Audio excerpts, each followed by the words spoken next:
Hi, how are you guys? Can you hear me? Is this loud enough? Could it be louder?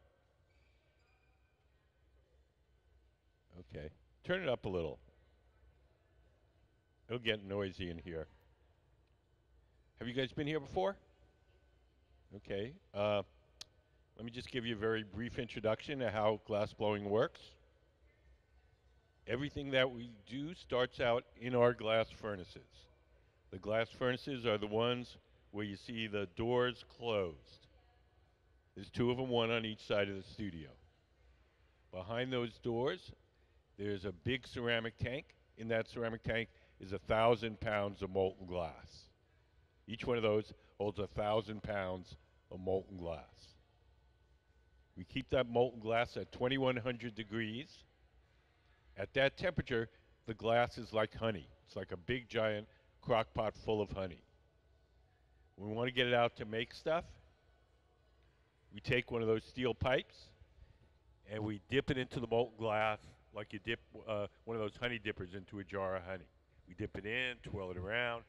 A little bit of the molten glass sticks to the pipe. Pipe is hollow, so when you blow, blows up like a little balloon.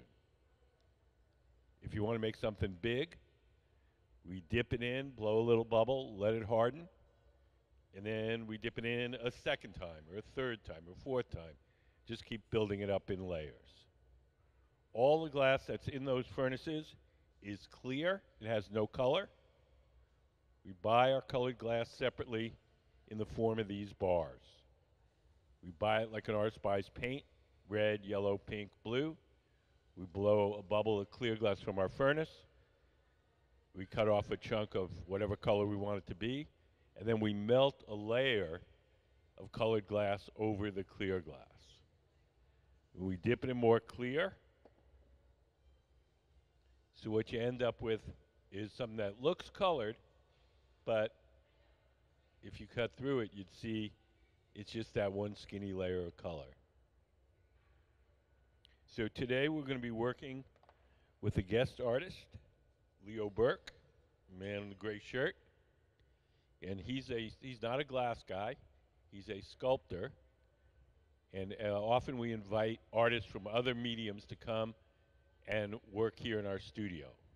We have a resident team of glass blowers, and when the artist is not a glass maker, they come up with designs, and our guys make the actual objects.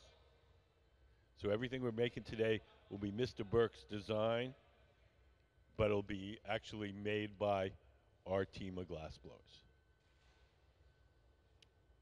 So Mr. Berk is working on a kind of an art living space. So it'll be a place, kind of a apartment, but everything in the living space will be an art object. So the glasses, the chairs, everything is going to be something arty. So we made a bunch of water bottles and vases, and we're going to be making a stool out of glass. And that's what they're starting right now.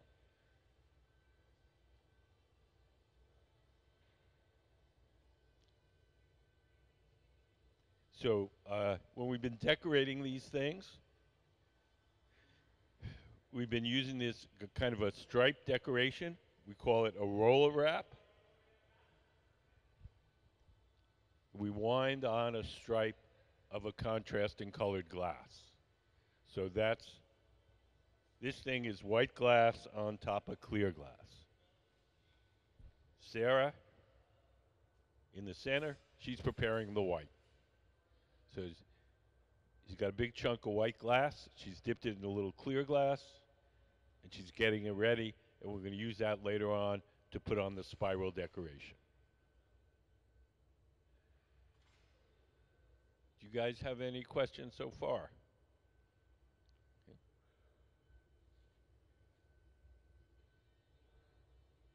So the bubble for the stool is being started on that bench over there.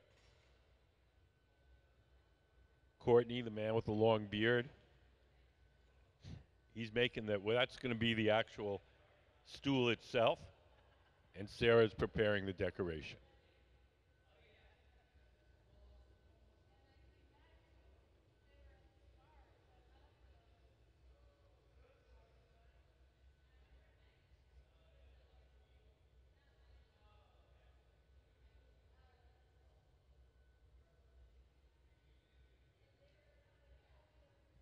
So if you look at Courtney right now, he's just letting that bubble cool and stiffen a bit, and then he's going to dip it in more clear glass.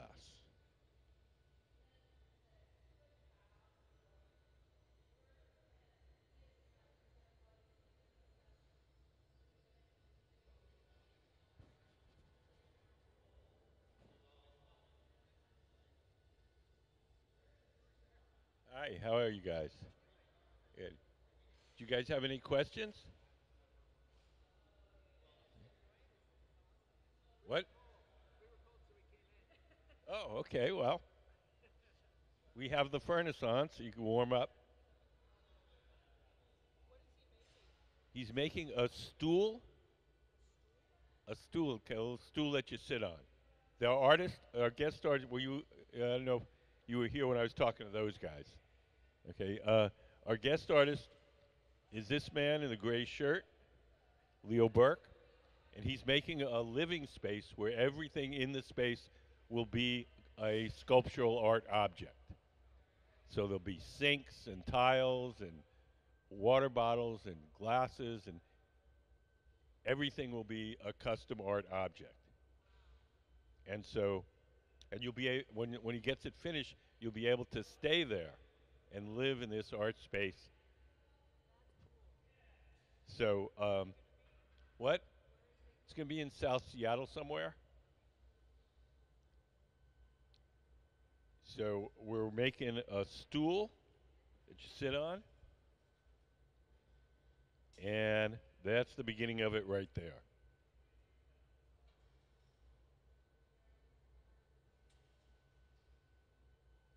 So when we make something, this is going to be fairly big as glass goes. When we make big things, we dip our pipe into the molten glass, blow a little bubble, let it harden, and then we dip it in again. Each time we dip it in, only a certain amount of glass sticks. So you can't get everything all at once. So you blow a bubble, let it harden, dip it in again, let that harden, dip it in again until you have all the glass you need.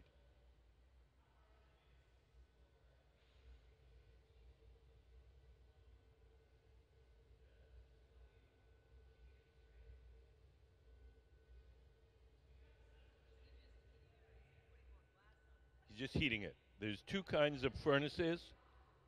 The the glass furnaces are the ones with the doors closed. Those have the glass in them. The glory holes, the round ones with the doors open, those are just a hot chamber for heating and softening glass. There is no glass in them. So you're just making it soft so you can shape it. The glory holes are on only in the working day. The furnaces stay on 24/7.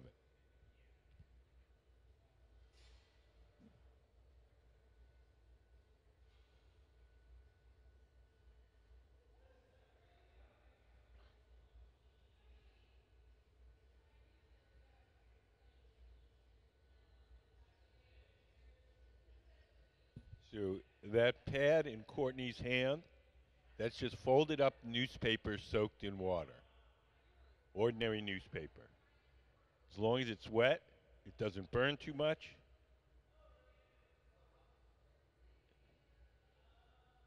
and you can shape the glass without leaving any marks.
So this piece that we're making is going to get some spiral decoration, like you see here.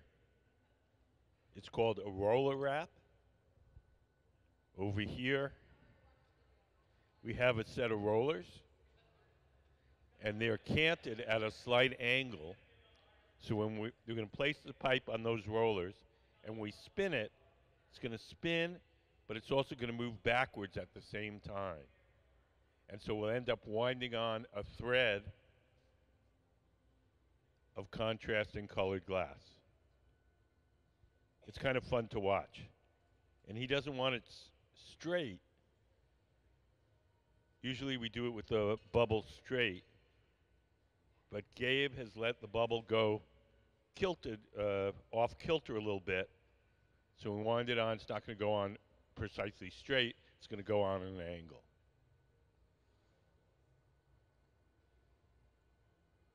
So here comes Sarah with the white glass.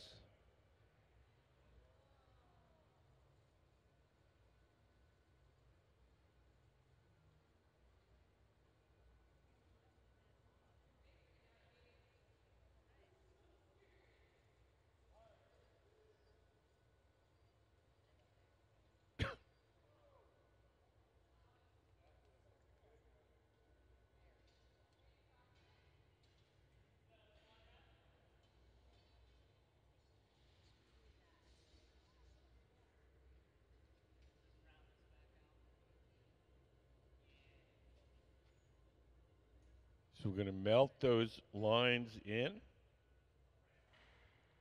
and then we're going to coat it with more clear glass. You guys have any questions?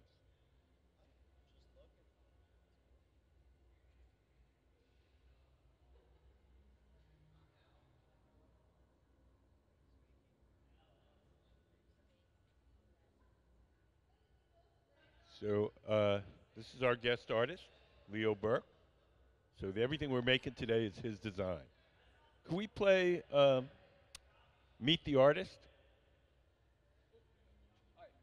No. They got the video, the Meet the Artist video. I'm no longer interested in making work for galleries. I'm no longer interested in making work for museums. I'm trying to create a different format for me to work in. This is what I'm excited about. In 1980, when I was 6 years old, my family moved from England to the Chicago suburbs, and we moved into a house designed by Bruce Goff, which is called the Ford House. I describe it as living in a sculpture. It leaks, it's freezing cold in the winter, it's blazing hot in the summer. A lot of the things that you expect a house to do, it doesn't do, but it does a lot of great things that most houses will never do. I became an artist because of that house, and it sounds like an overstatement to say that, but I really believe that's true. I made a body of work that was how that house, how the Ford House, shaped me to be an artist.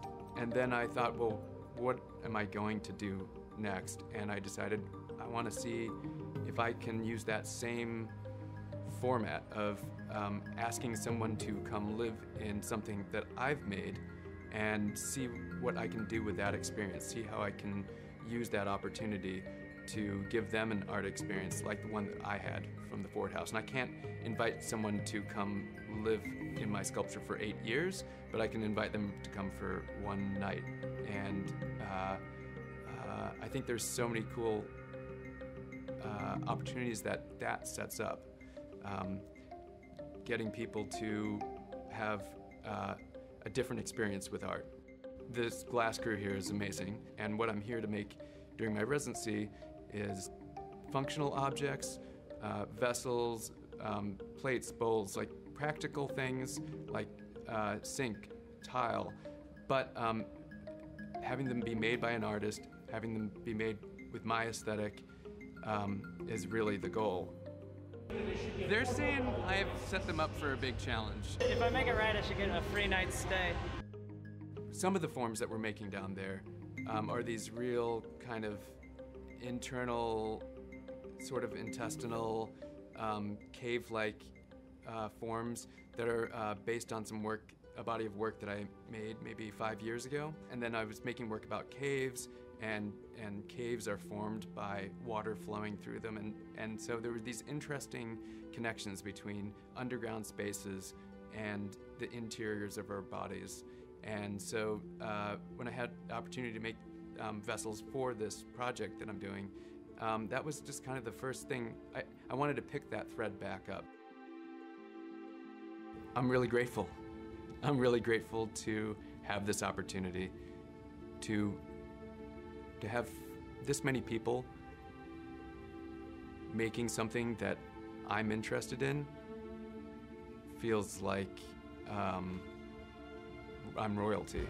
Attack if he's broken free. Not to forget.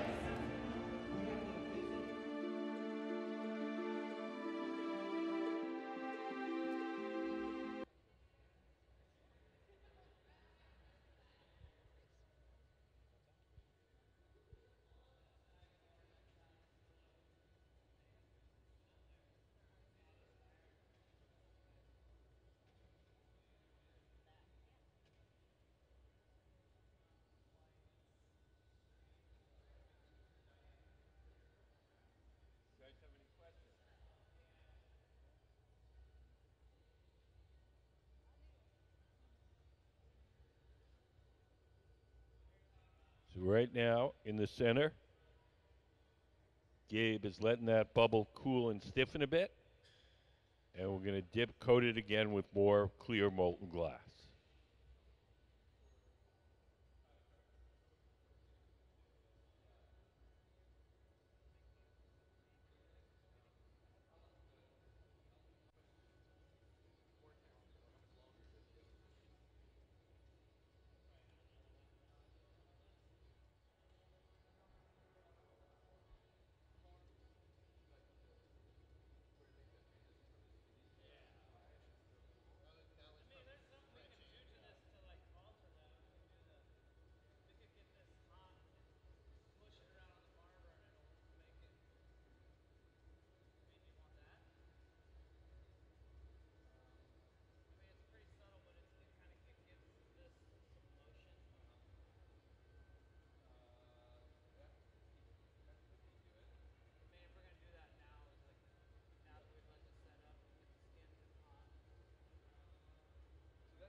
So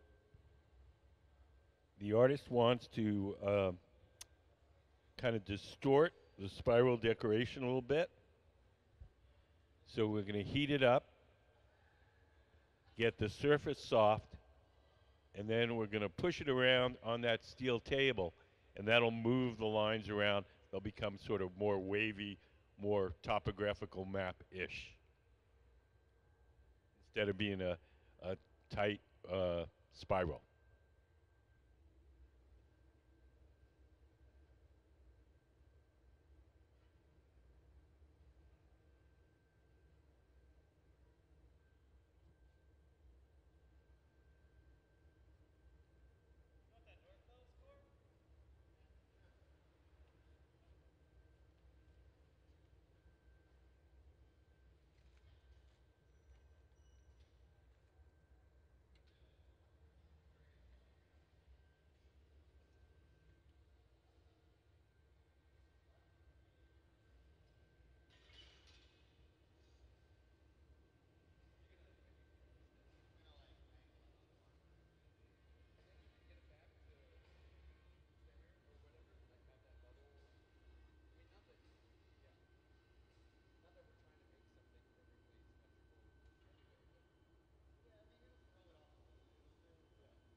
So now that we've pushed around the lines, distorted them a little bit, we're going to round it out again, make it nice and even.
The tool that he's using is made out of wood, so you got to keep the tool damp so it doesn't burn. Yeah.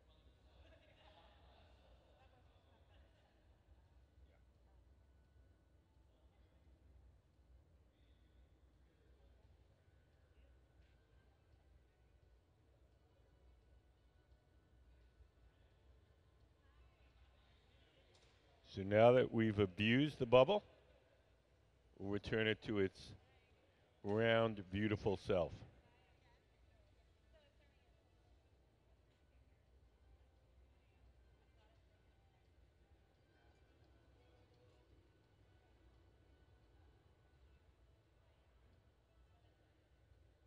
So we're inspecting the pattern.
Hi, how are you guys?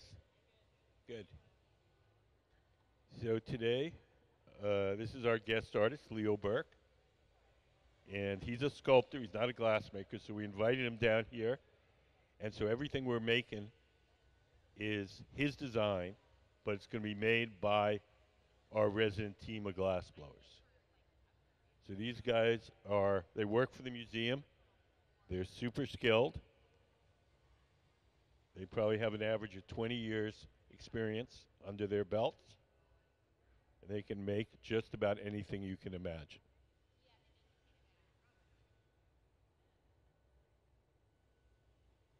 Do you guys have any questions?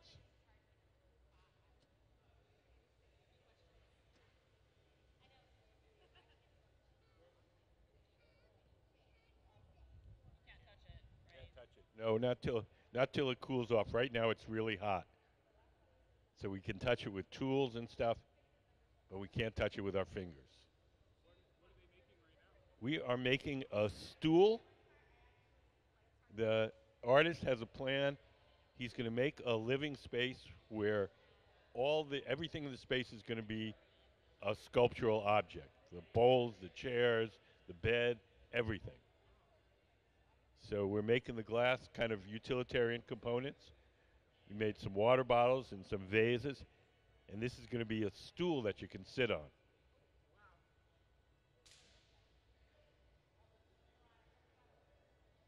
So it's going to be about 18 inches tall, about 14 inches wide.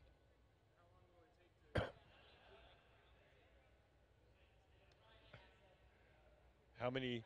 I'm thinking. Well, we've been working on it. We've been working on it for about a half hour so far. Um, I'm thinking about an hour and a quarter,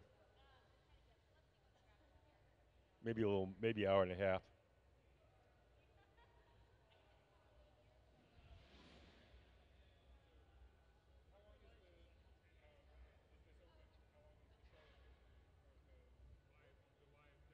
Oh, we do it all day, all day. We just keep working. We work from 10 to 1, take our lunch from 1 to 2, work from 2 to 5.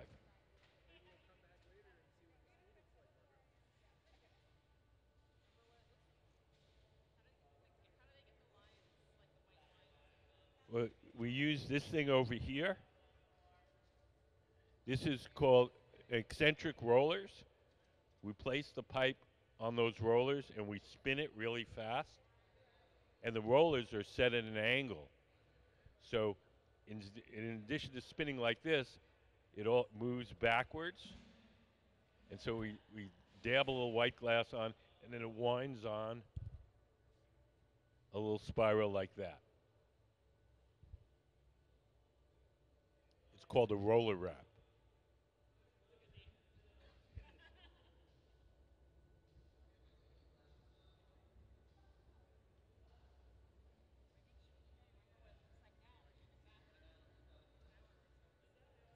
Oh, wait. He's going to coat it with another, he's going to dip it in more glass. That's kind of exciting. So don't leave till he does that. So right now he's just letting it cool and stiffen, and he's going to dip it in our big furnace.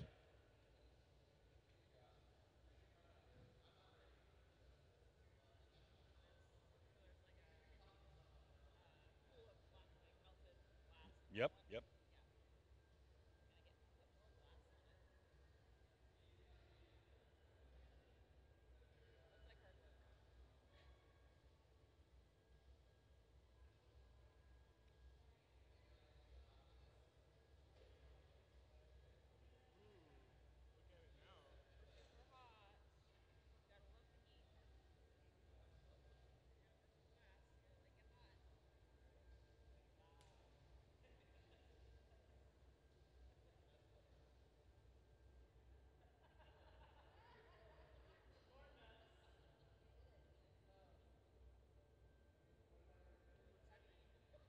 It is heavy.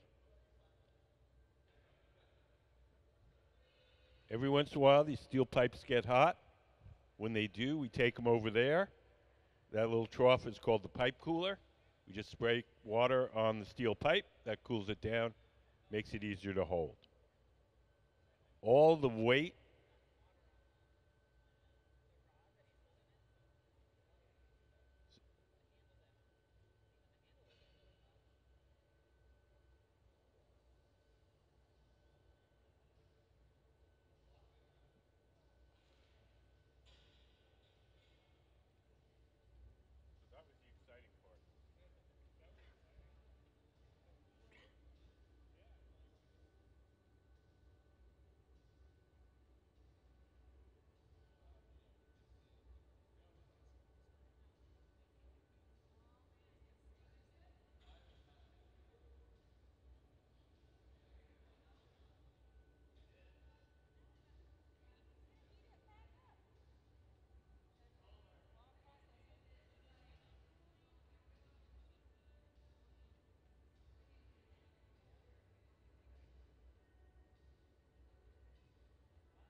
So we're rounding that bubble out.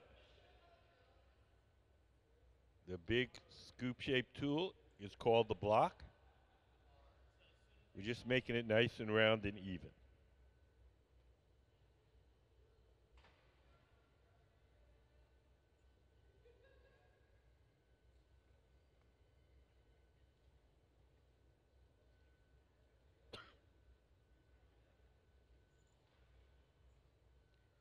So now we're getting ready to blow it up to its full size and shape.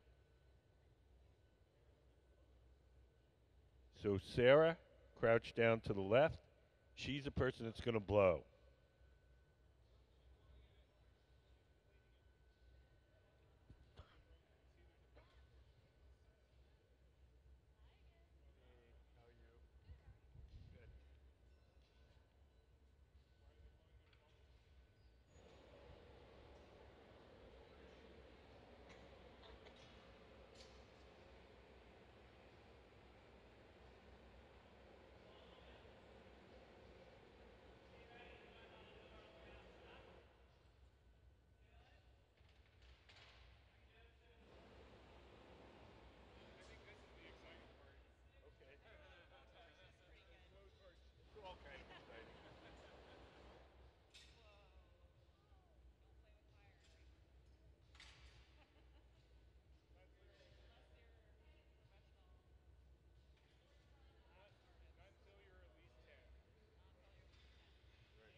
So next thing we're going to do is squeeze the glass and make a sharp crease in it. That sharp crease is a place we'll be able to break the glass away from the metal pipe once we're done shaping it. The tool in Gabe's hands, man sitting at the bench, is called the jacks, and squeezing it and making that notch is called jacking it down. His assistant is holding a wooden paddle in front of his hand to protect him from the heat.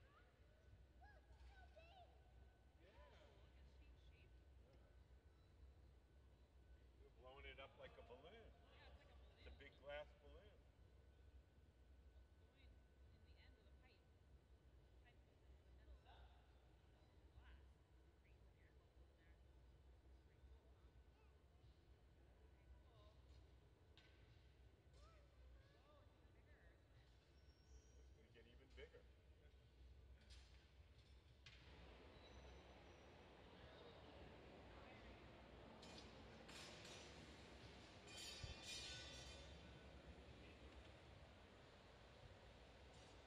you guys have any questions.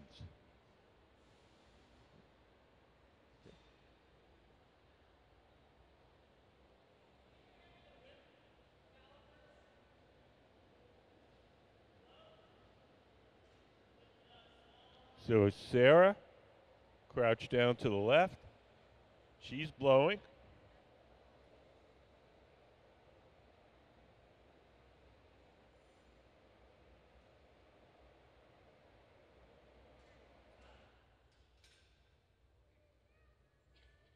Gabe is checking the width.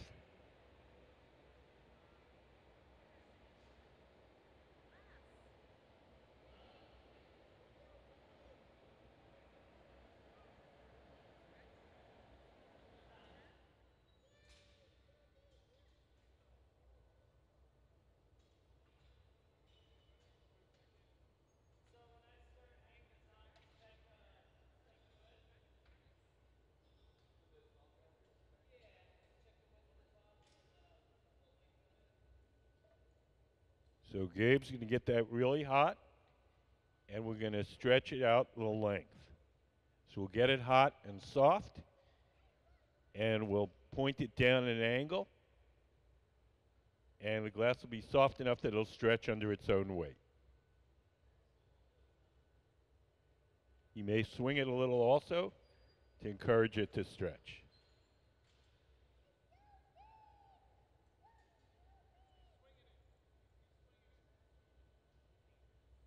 So he's doing that to make the bubble longer.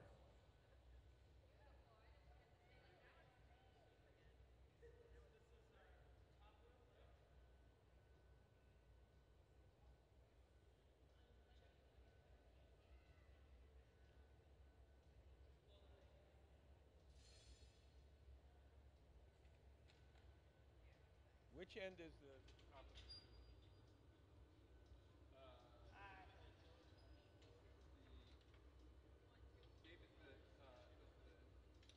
It's gonna be on the blow putty, so the bottom, the bottom. Yeah, just close the top, that'll be where you sit. How much heat you want here? Not much. Just need to blow it up. Leo, can you have the calipers kind of ready? You can make either way.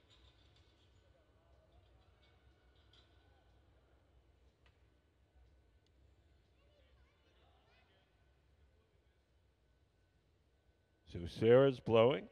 Gabe is shaping it. In Gabe's hand is a pad of ordinary newspaper soaked in water.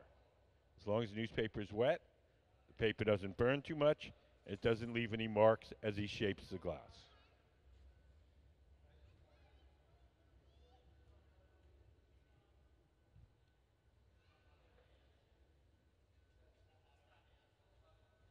Just do a rough shape here at the bench, and then it's gonna paper mark. Just kind of hold that lightning, kind of rough the shape out, and it's gonna paper mark.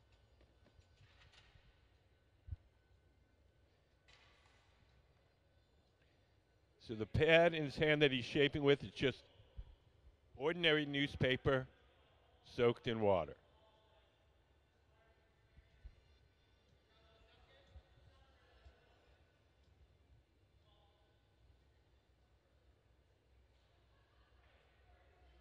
Oh, is that what they shape with? Yep. Cool. Wet newspaper. Wet newspaper. Reduce, reuse, recycle. Can I see that version? So this is what he's using to shape it. Just fold it up, wet newspaper. So they squeeze. Motion glass in his day. Can I touch that? Yeah. That's incredible.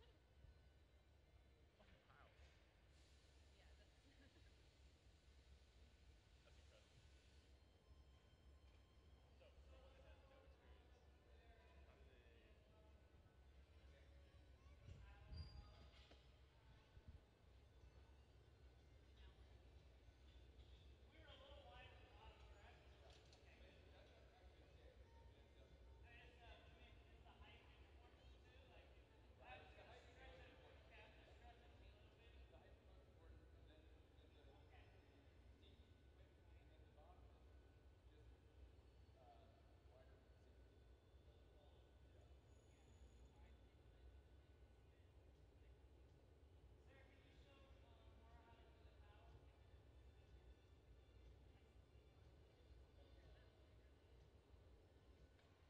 So the next thing we're going to do is flatten the sides.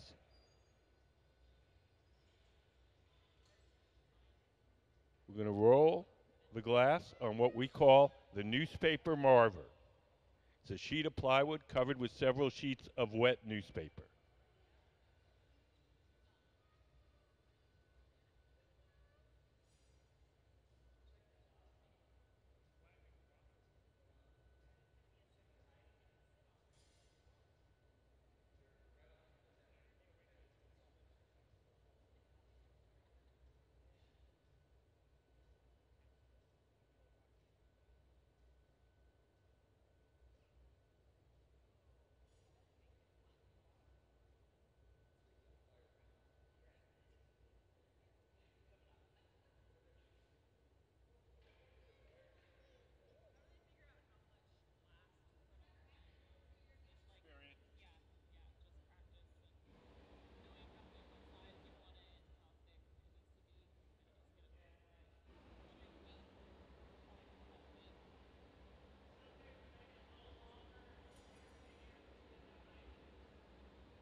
Like your shirt.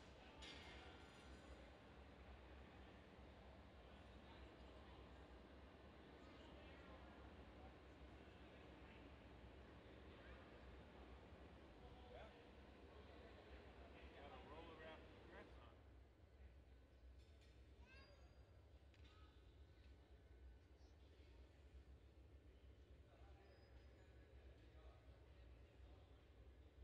Wore the perfect dress for you today.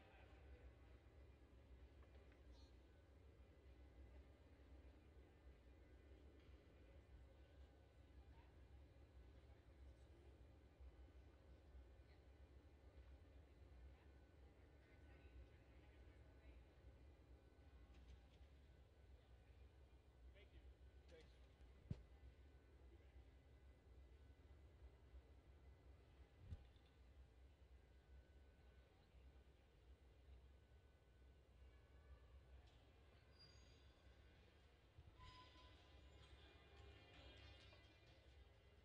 any questions?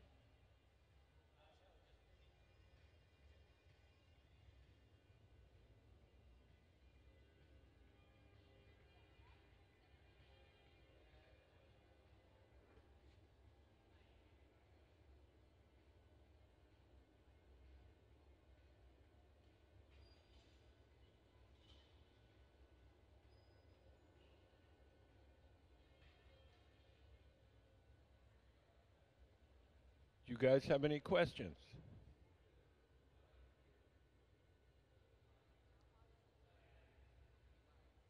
How high is the kiln? There's two kinds of kilns. There's the glory holes, the round ones. Those run at 2,300 degrees. The ones where we keep the molten glass, those run at 2,100. So about 6 times what it takes to cook a turkey.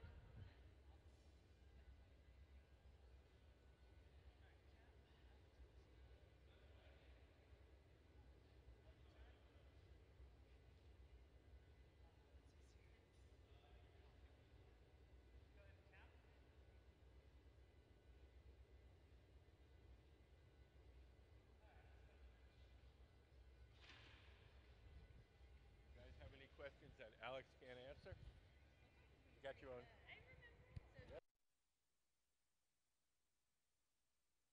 Thing in this living space will be um, a sculpture.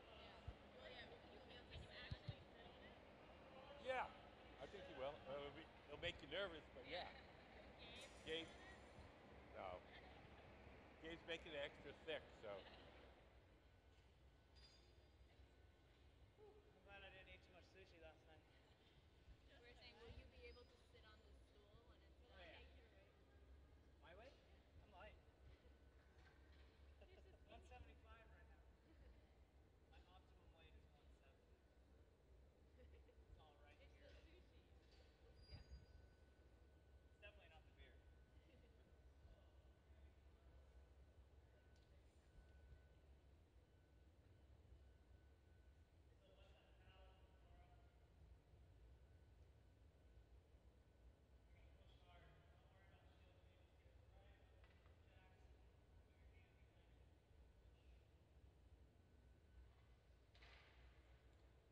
So we're going to flatten the bottom a little more and make the corner at the bottom a little bit sharper.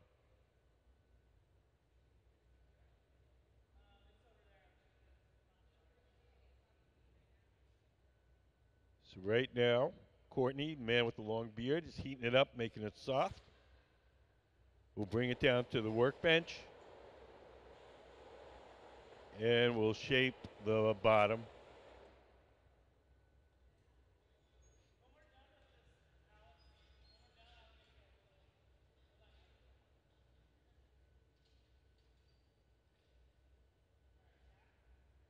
So Gabe, standing up, is leaning against the side with the jacks, and Maura is pressing against the bottom with a wooden paddle. We're trying to make that little corner there sharper.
So you notice they keep checking with those calipers.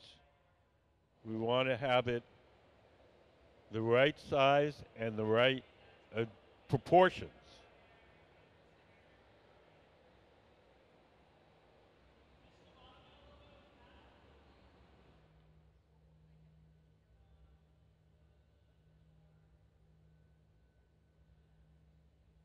You guys have any questions?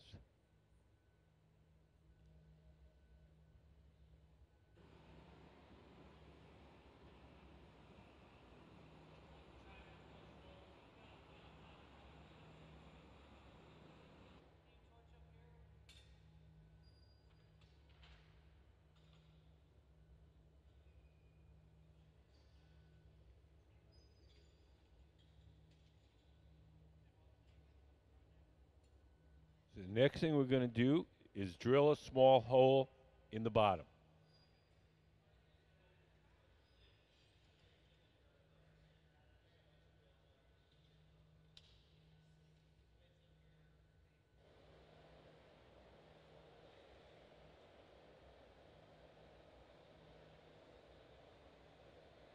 We're going to scratch a little circle so we can see where the center is. In that drill, we've chucked up a sharpened rod of tungsten. We're going to heat the tip of the tungsten rod till it's glowing hot, and then we can drill right into the hot glass. We're going to stick another pipe over that hole, and that'll allow us to blow into the form from the bottom while we shape the top.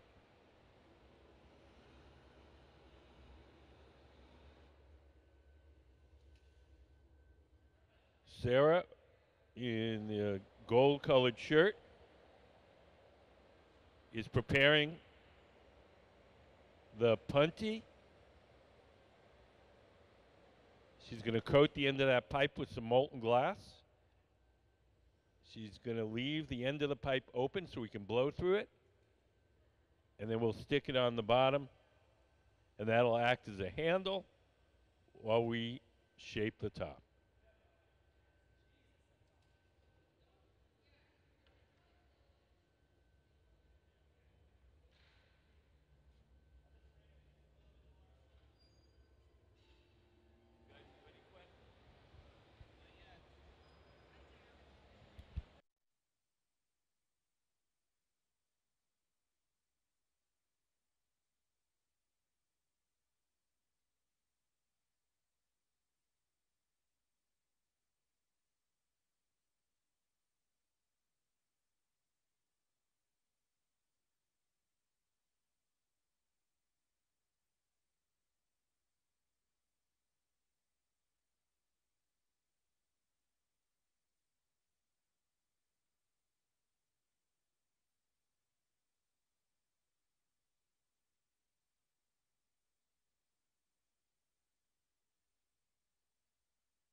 Do you guys have any questions?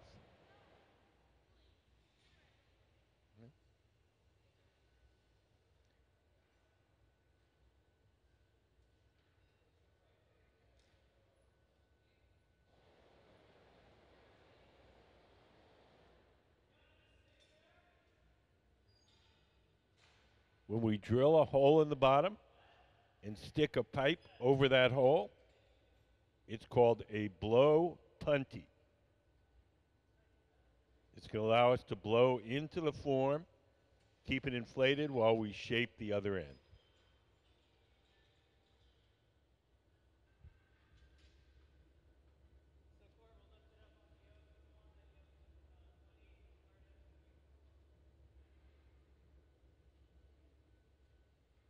Sarah over on the left, Sarah Gilbert, is preparing the punty.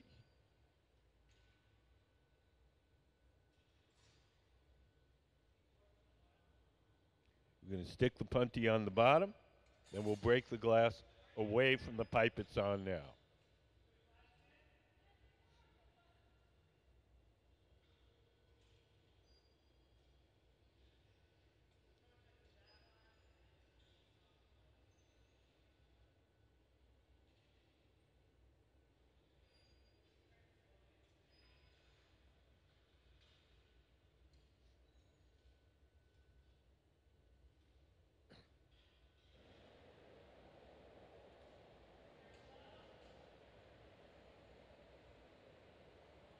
We stick the punty on the bottom.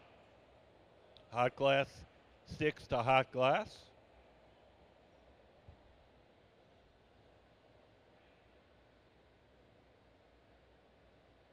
Make a little notch in the punty so we have a place where we can break it off.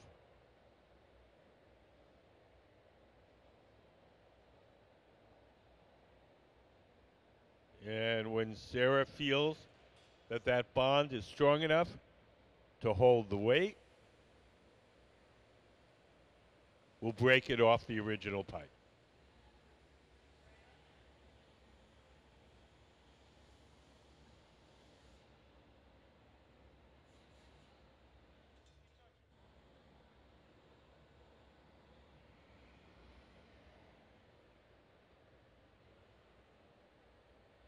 Gabe is going to take a pair of tweezers, dip them in water, drip a little water where he wants the glass to break,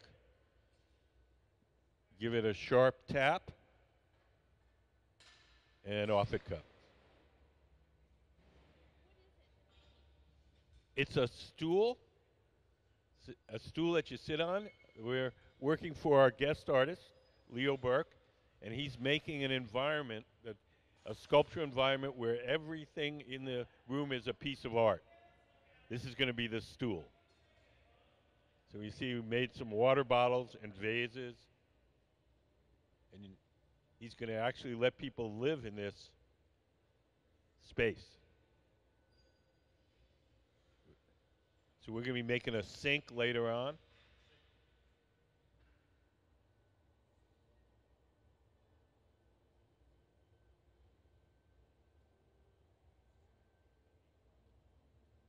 So right now they're just making sure that the piece is centered on the metal pipe.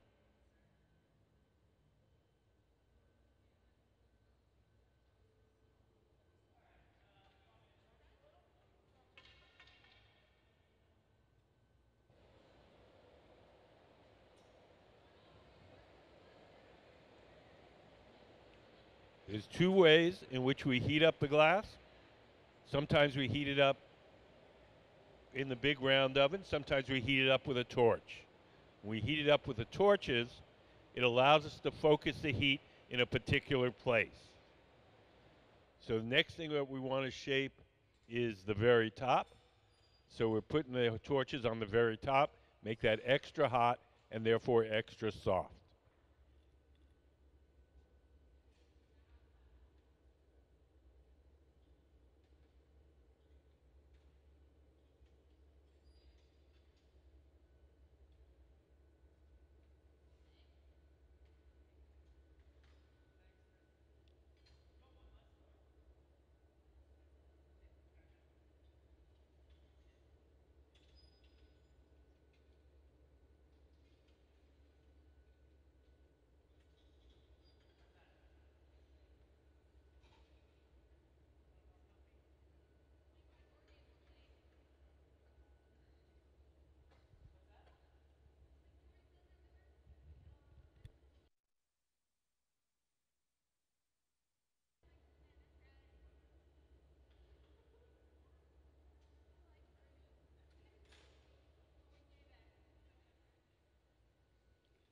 So Sarah can uh, control how much of the glass gets hot by how far she sticks it into that oven.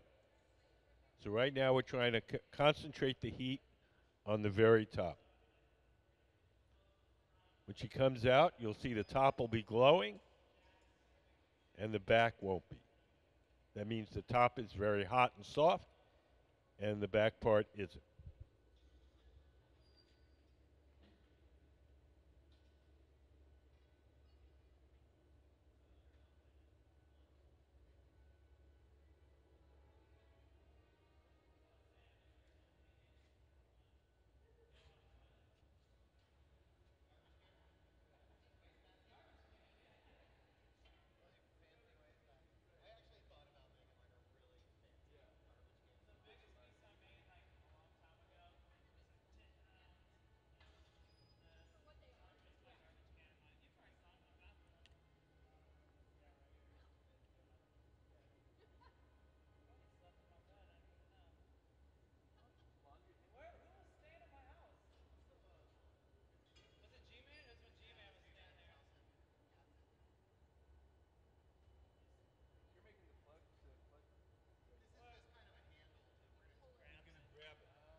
So one of the glass blowers has made a little disc. We're going to use that disc to grab the opening. You'll see him attach it. And then he'll pull it out a little bit, give us a little narrow part at the very top. Then we're going to squeeze that down, and that'll close up the top of this form. So it's just a way to grab it.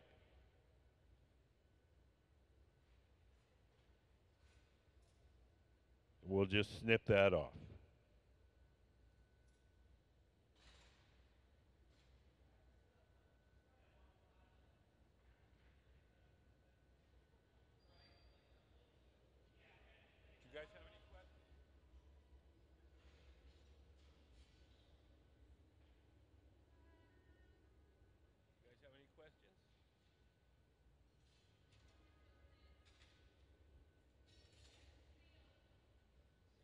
guys have any questions?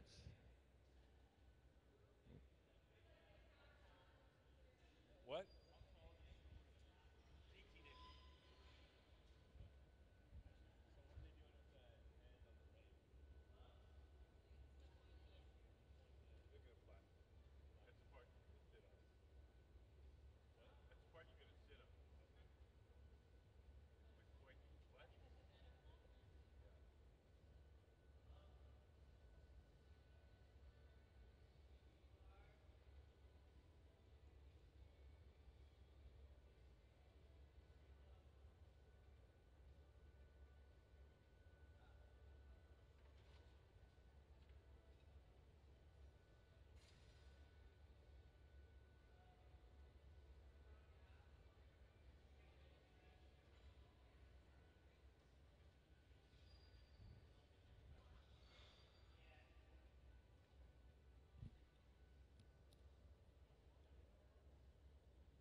When we point it at an angle like that, we're letting the bubble elongate. It'll stretch under its own weight. So making that form a little bit longer. Mr. Berk, our guest artist, has a definite proportions, the size that he wants this to be. So we're making it to his design.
So we're going to straighten the sides again.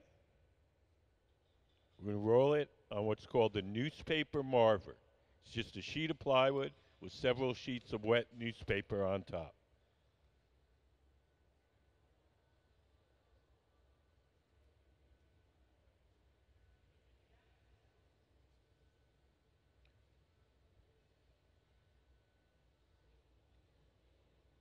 We're pressing against the very top to flatten it.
So, for those of you who came in a little bit later, our guest artist is Leo Berk, this man right here.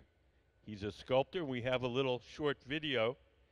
We can he can tell you about his project. Can we play Meet the Artist?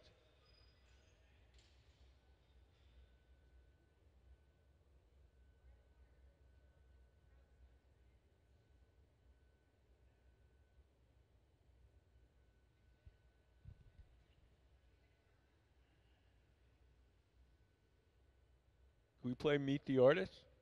I'm no longer interested in making work for galleries. I'm no longer interested in making work for museums. I'm trying to create a different format for me to work in. This is what I'm excited about. In 1980, when I was 6 years old, my family moved from England to the Chicago suburbs, and we moved into a house designed by Bruce Goff, which is called the Ford House. I describe it as living in a sculpture. It leaks, it's freezing cold in the winter, it's blazing hot in the summer.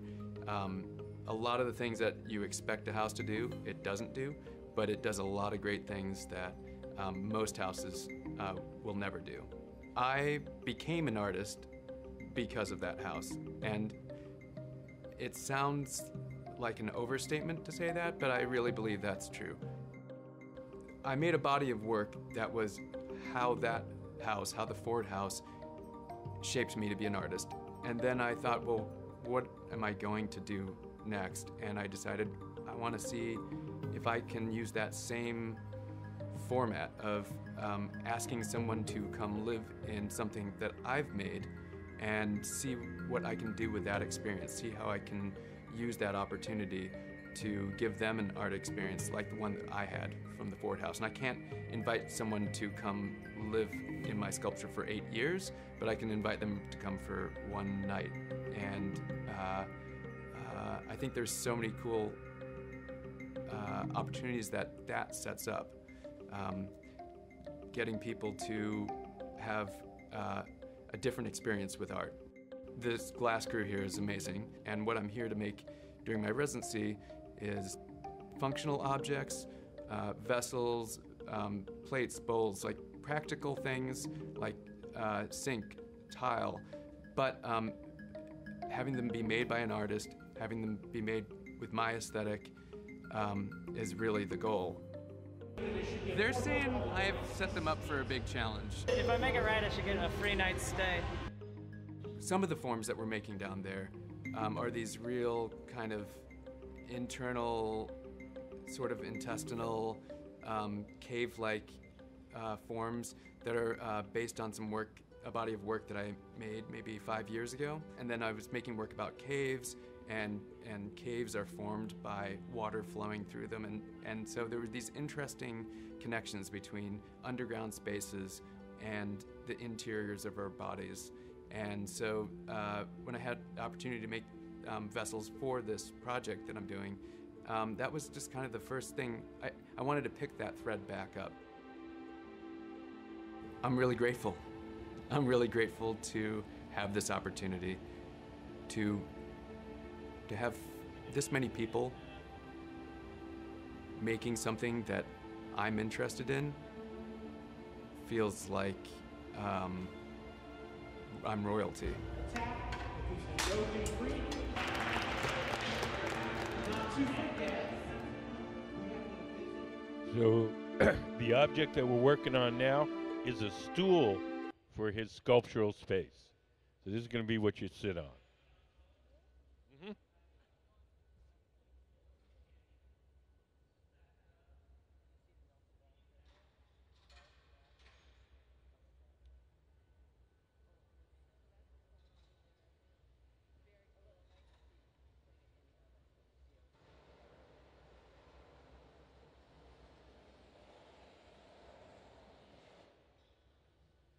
Has anybody got any questions? Guys?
the parts of speech?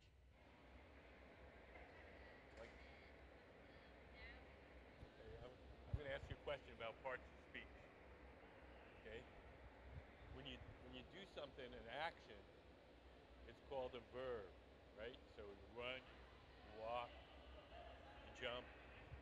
When you have a word that describes how you do something, like you run slowly, you walk fast, what's that word called that describes the verb?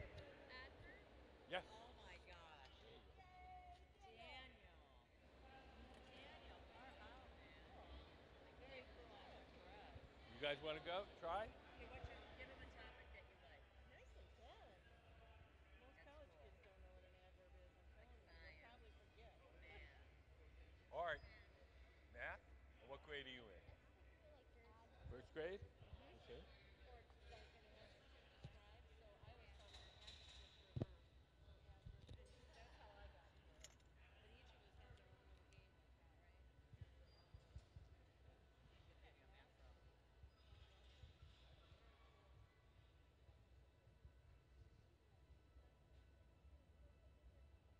problem. Can you do that problem? Oh my gosh, you already know the answer. Yes. How hot is it in the glory hole? 2300 degrees. 2300 degrees. That would just melt your eyelids. Oh, maybe that was too easy. All right. You want to Thank try? you. What do Okay, you like? what topic do you like? Do you like flowers? Do you like animals? Okay, tell us you like flowers. She likes flowers. And how old are you? You're four? Okay. What part of the flower does it get its water? Where does the plant get the water? What? There you go. Wow, you guys are brilliant. All right, thank you very much. Far out. See, tell the student like he said it was Yes, sir. Can you explain what process they're doing right now? Are they just trying to shape the stool? They're just shaping the top of the stool. Okay. So he wants it particular width. We're trying to maintain the proportions that the artist specified. So there's a lot of fussing. she got too hot. Now what? Yes.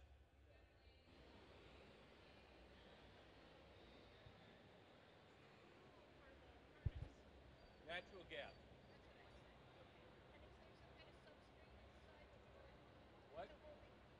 Is there some kind of substrate inside the glory hole to hold Well, the the heat? glory hole is made out of bricks, Brick? and the bricks hold the heat. Okay. How hot does it get? Engineers. What? Oh, okay. How hot? 2,300 degrees. Keep it around 2,300 degrees. F or C? What? F or C? F. We're in America. We're American. We're Americans. Thank you.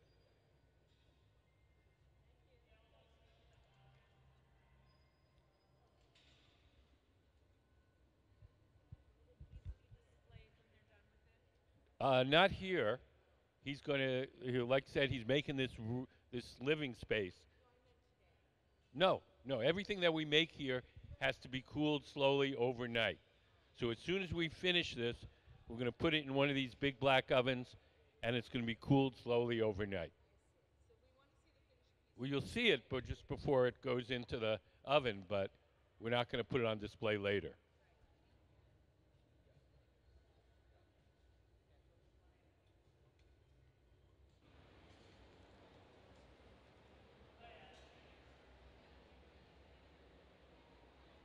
Just don't, whatever you do, don't bang anything out. Don't bang it. Try to break any plastics. Little.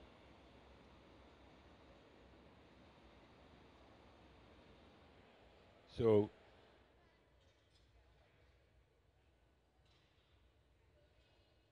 we're just about done. As we finish each of these objects, we can't just set it down on the table and let it cool on its own. If we did that, it would cool too quickly and unevenly and it would shatter. So we're going to take it off the metal rod and place it in that big black oven where it'll be cooled slowly overnight. Each day we heat up that oven to 920 degrees. We place all the objects that we make during the day in there.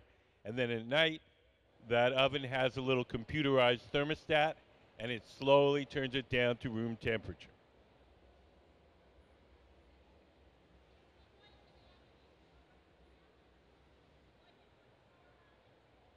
It's going to look just like it looks now. It's clear with the white stripes, similar to this. It's a stool that you sit on.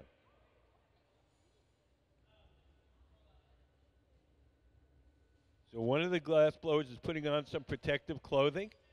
He's going to carry the finished stool to our annealing oven. We'll let the glass cool down to the point where it's hard. It'll still be 1,000 degrees. In a minute, we're going to do it momentarily. Nope.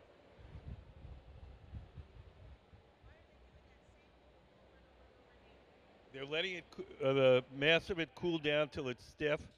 But while they do that, they have to keep that connection warm. Yes. Oh. No, quarter inch maybe. Yep.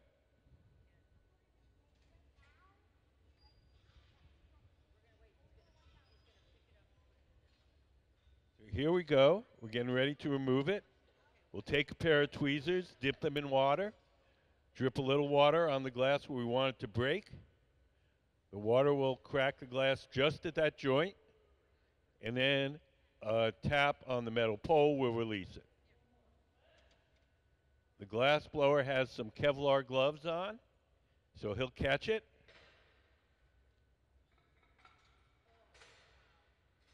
And into our annealing oven to cool slowly overnight. So let's have a hand for Leo Berk and the Museum of Glass Hot Shop team, Maura, Sarah Gilbert, Gabe Feenan, Kristen Elliott, and Courtney Branham.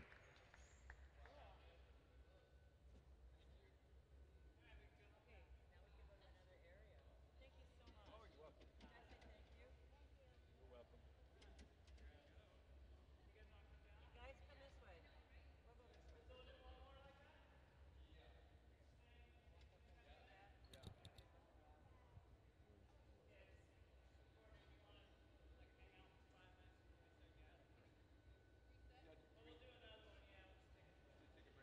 So we're going to take a little break. We do, today we have a guest artist, but we do a lot of interesting things here at the museum. One of our favorites is our kids design glass. Any kid that comes to the museum can do a drawing. Once a month, we pick one of the drawings and make it out of glass. We make 2 copies, one for the kid to keep and one for the museum collection. We have a little video. Can we play the kids design glass? So this will show you what we've done with some of the kids in the past.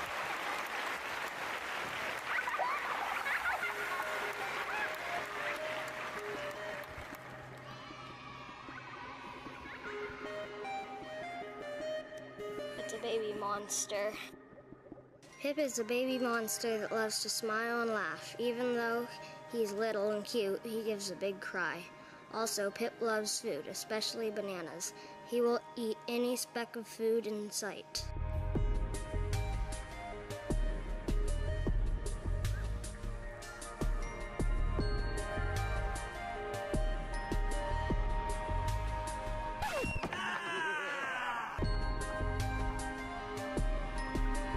Oh, it's amazing. Totally amazing. And especially if the pieces of art go traveling around, other kids will see, oh my gosh, I could do that too. You know, it's not just somebody else that, you know, they did it, you know, I couldn't do that. Absolutely not. Anyone can do this. And I think that's what it shows the kids. Maybe not everybody can win them. But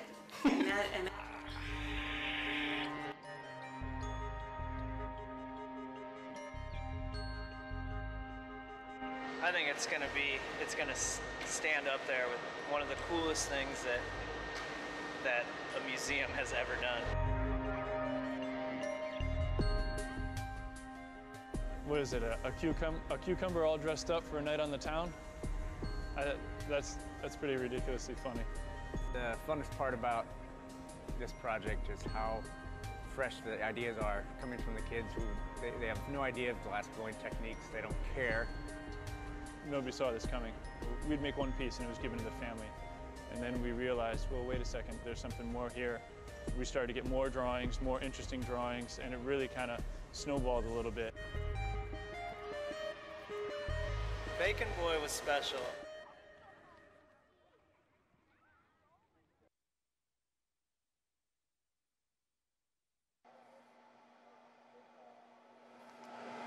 The hat almost looks like a frying pan. Maybe he's wearing a frying pan.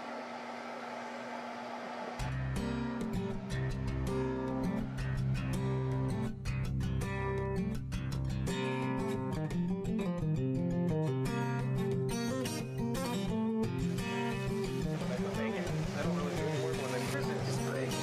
Bacon, baby. It's fine.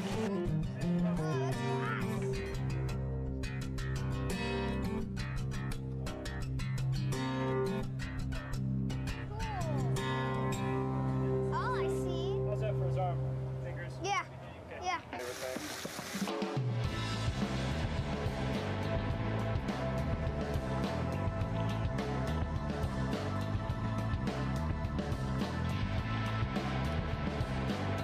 I think it really brings it home and really shows that, you know, there's an artist in all of us, I think. So, and it's human nature to be creative.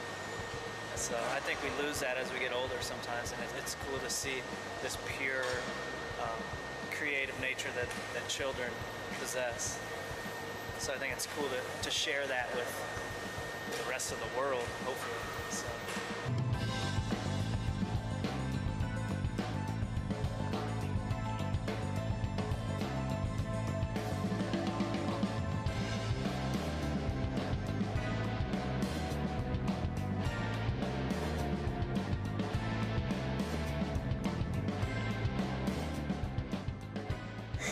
Thank you for supporting Kids Design Glass. So if you come here with kids, it's free to enter. Just go to our little arts and crafts room. We have paper and crayons and markers, and do a drawing and throw it in the box, and maybe you'll win.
So, hi everybody.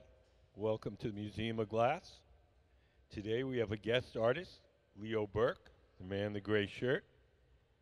He's a sculptor and he's working with our resident team of glassblowers. And when we have an artist from a different medium who comes, they come up with a design and our resident team of glassblowers make the actual objects. So just to give you a little introduction to the project that we're working on today, we have a little video. Could we play Meet the Artist?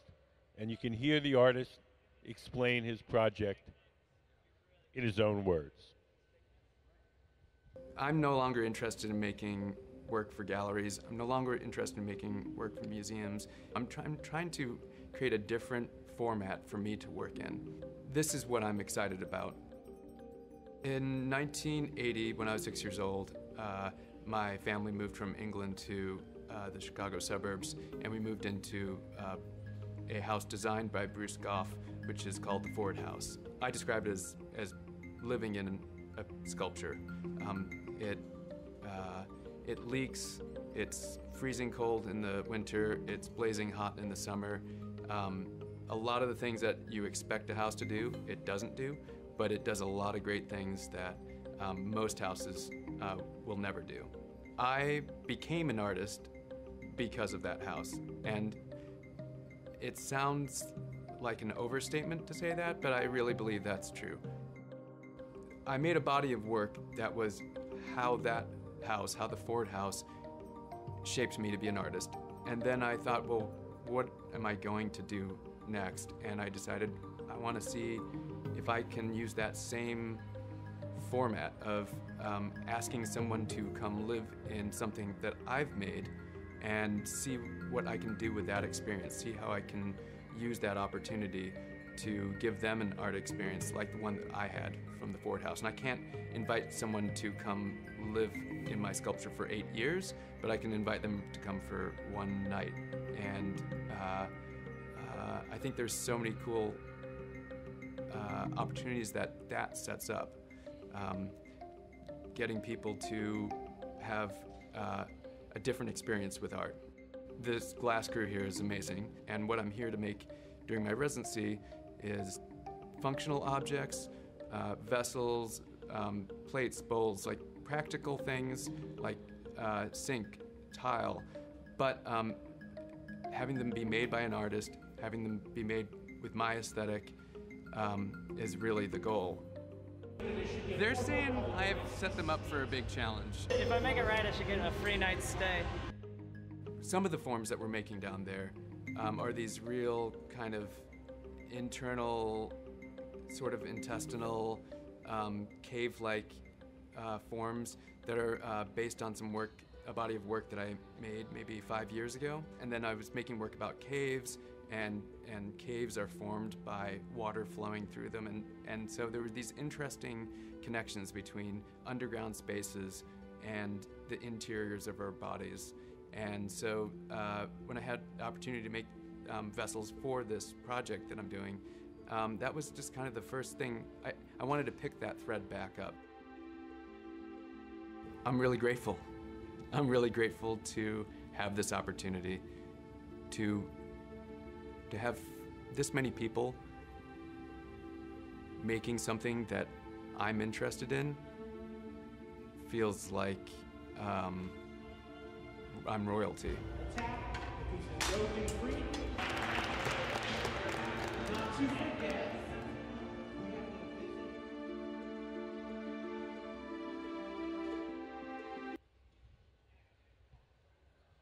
So we're making a bunch of objects for the interior of his sculpture, and the one we're working on now is a stool that you sit on. So the bubble, we're starting the bubble here on this bench here. And the next thing we're going to do is we're going to put a spiral stripe on it. We're going to use a tool called the eccentric rollers. These are these guys here. We're going to place this pipe on these rollers. We're going to spin it really fast. When the pipe spins, it'll also move backwards at the same time and will wind on a thread of white glass.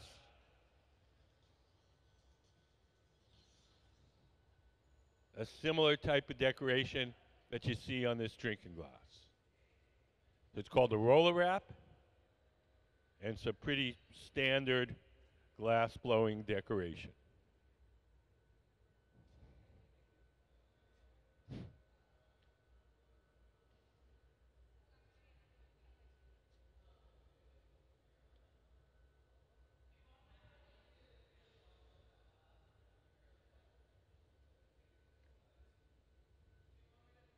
Do you guys have any questions?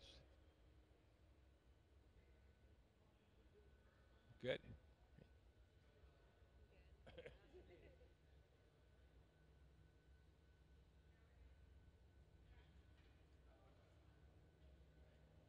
So in the center, Courtney, the man with the beard, has the bubble of clear glass. Sarah, in the black shirt and black shorts or dark blue shirt, she's got the white glass that we're going to wind around the Courtney's bubble. So Courtney's set up on the rollers. Sarah's heating up the white glass.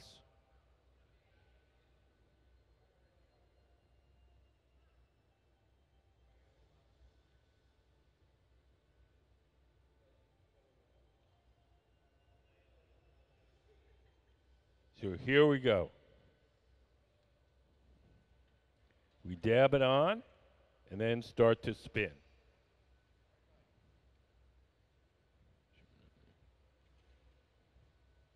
If you can't see it from where you're sitting, look up on the big screen. We have a camera on it.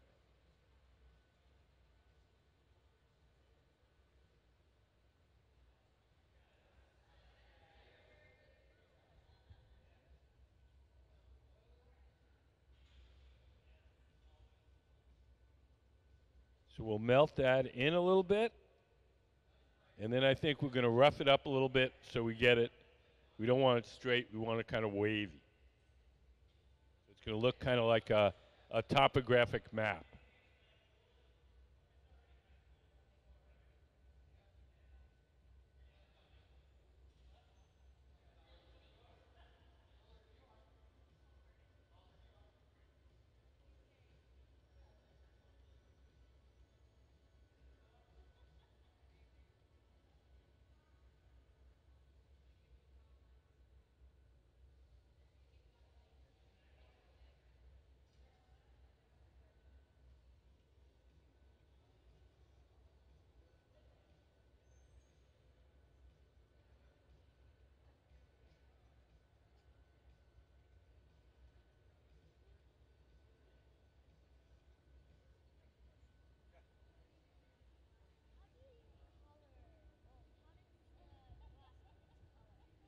Okay, the color in glass comes from mostly from metals dissolved in the glass when you first cook it up.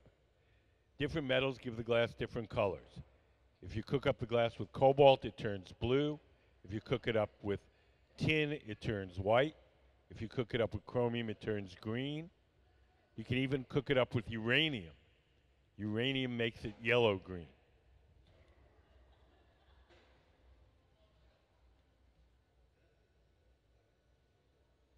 So Courtney's abusing his bubble. When he pushes it against the metal table like that, it's going to make the lines go wavy.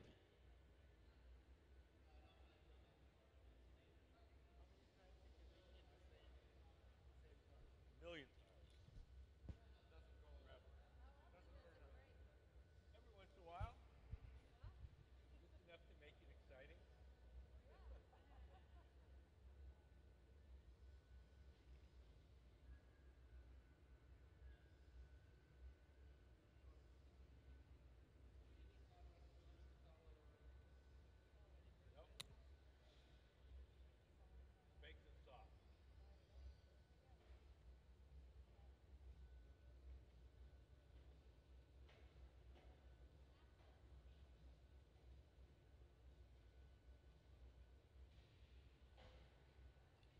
So once Courtney has beat it up enough, we'll heat that up and round the thing out again.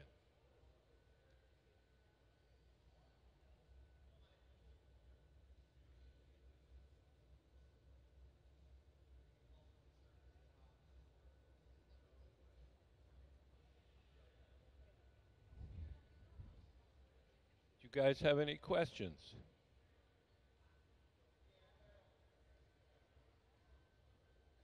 Yes, sir.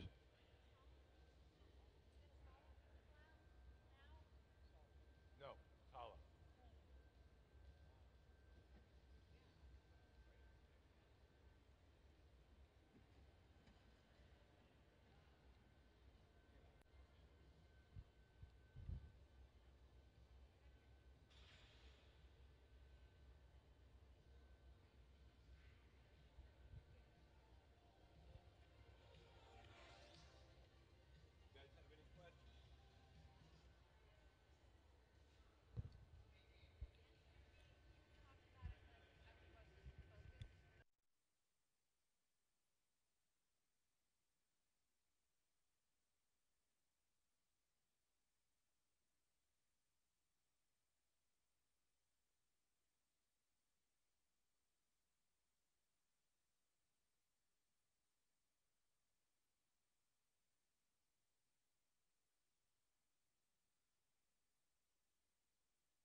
So now we've distorted the pattern. Now it's time to make it round again.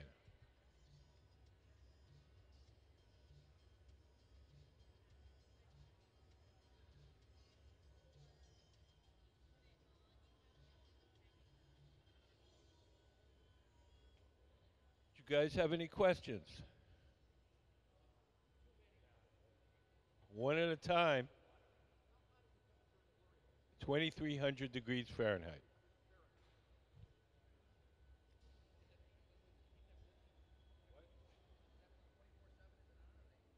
Glory holes are only on during the working day. The furnaces are on 24/7. The glory holes are only on during the working day.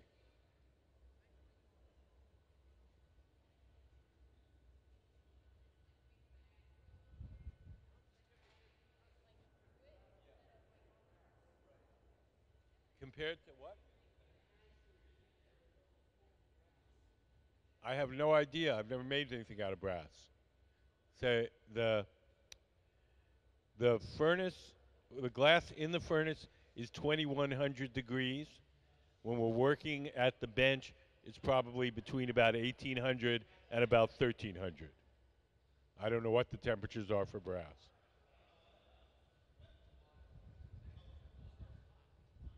It is 6 times what it takes to cook a turkey.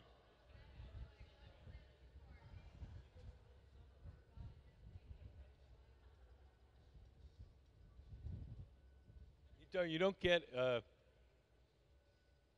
you don't there's no ultraviolet coming off those things, so you don't actually get sunburn.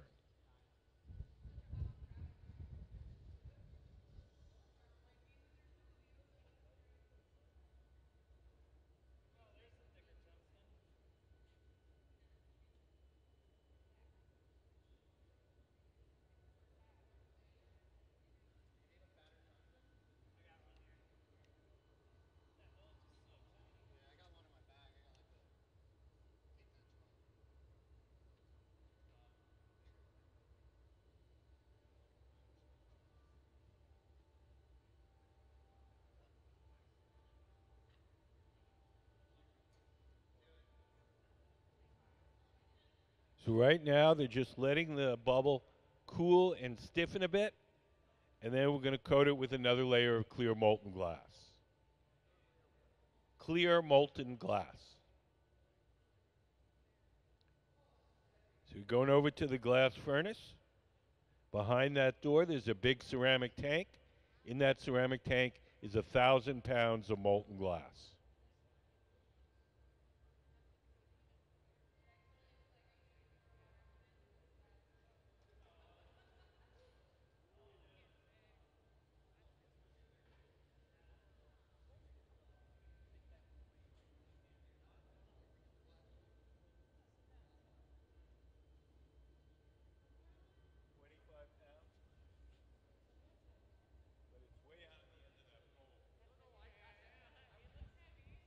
If you can imagine picking up a bowling ball with a fishing pole, that's what it's like.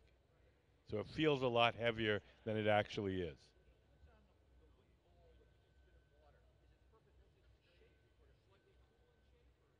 It's to shape it. We just keep it in the water so the wood doesn't burn.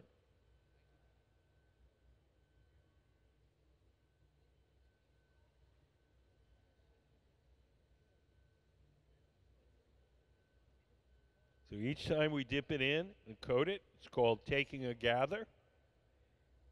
And after we put on the fresh layer of molten glass, then we want to round it out, make it nice and even.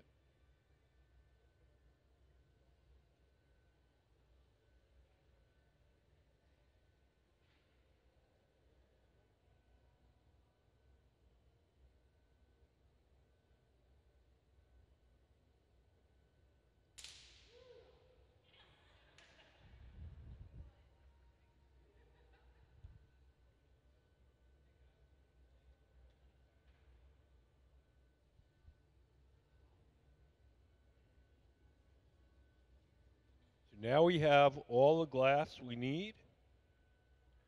Now we're going to start to blow it up to its full size and shape. It's going to be about 18 inches tall, 14 inches wide at the bottom, 12 inches at the top.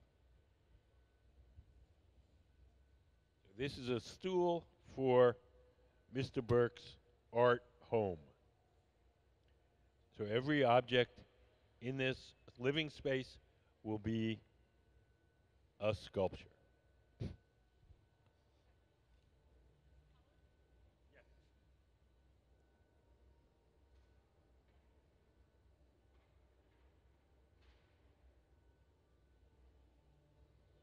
Yes.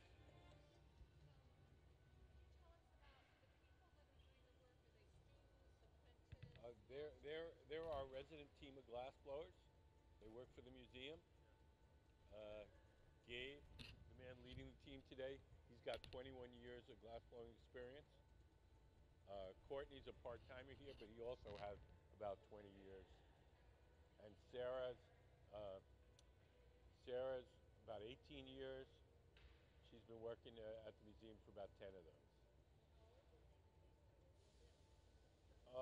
Gabe was in his early 20s. Sarah was a teenager when she started.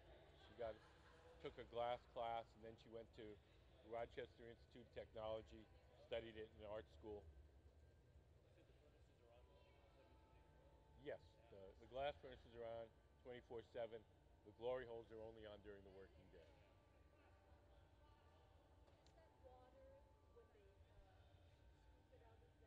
Yeah, it's what the tool's made out of wood, and we keep the tool wet. We don't scoop up any water in it. We use the tool empty. So it's just to make the wood damp so it doesn't burn. No, no, no, no. It's to keep the wood from burning. The tool is made out of wood. As long as the wood is wet, the tool doesn't burn. To shape it. To shape the glass. What?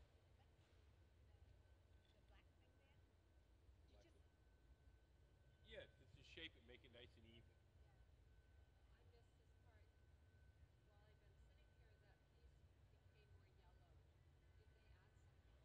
No, no. What you're seeing is the glow from the heat. So the the hotter they get it, the more it's going to glow. It's going to turn orange, then yellow. And as it cools, that glow disappears, and you'll see the clear and the white. It's clear and white, just like what? We took a piece of, we made a blue bubble of clear glass. We heated up a chunk of blue glass, and then we melted a layer of blue glass over the clear glass.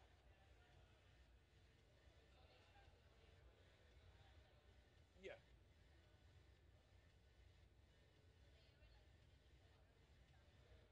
Water inside? Only when we're done and we drink out of it. Well, sometimes we'll crackle the outside by dipping it in water.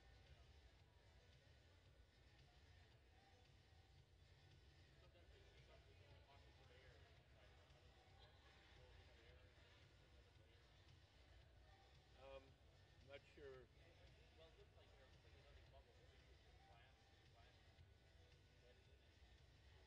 No. I mean, we do things with bubbles. I'm not just sure which decorative thing you're referring to. Oh, yeah. Is it? Yeah, or you can blow a bubble and just dip it in more clear glass, and then you'll have a little bubble in the middle.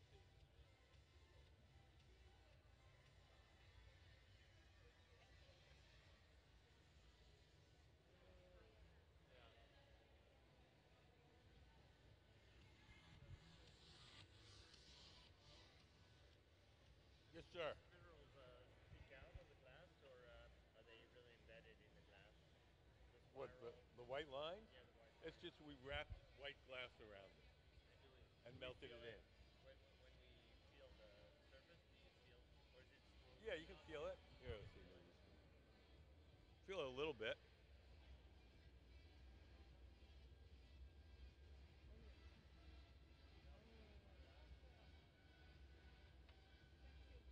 this one, we made put the lines on, and then we put more clear glass over that so you don't feel it.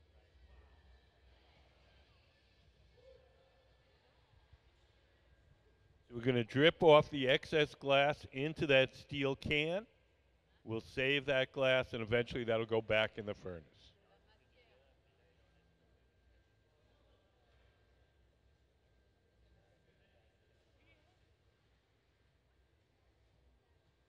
How big?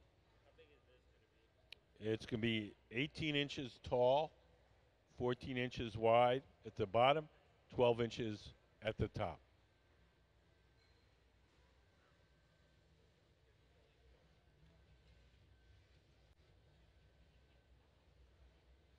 So that big bowl-shaped thing, it's called the block. It's made out of wood. We keep it wet so it doesn't burn. And we're just using it to round it out, make that nice bubble nice and even and round. Every once in a while, steel pipes get hot. When they do, we take them over there. That steel trough is called the pipe cooler. We spray water on the steel pipe. That cools it down, makes it easier to hold.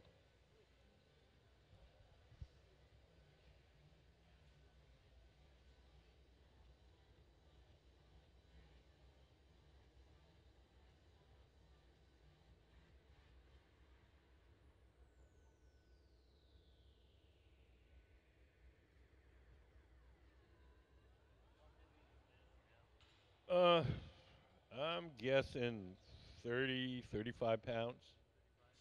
But that's it's a yeah, it's just a guess. It's a misleading number because the weight is so far out on the end of that pole. It's kind of like picking up a bowling ball with a fishing pole. So it feels a lot heavier than it would if you were holding it like this.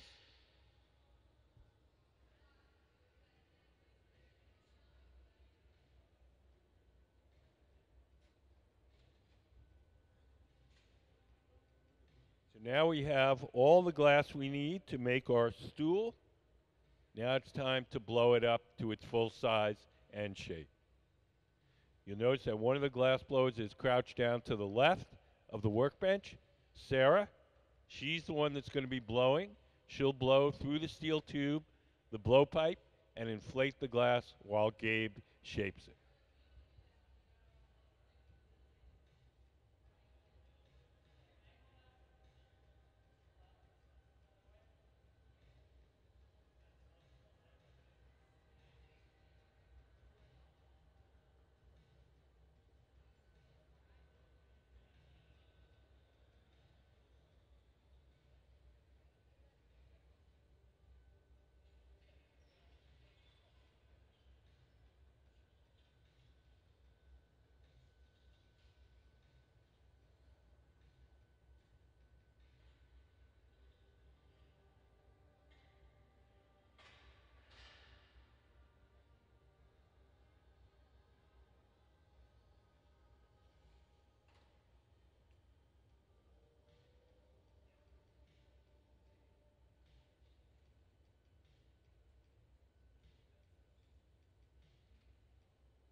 Gabe's putting on a protective sleeve.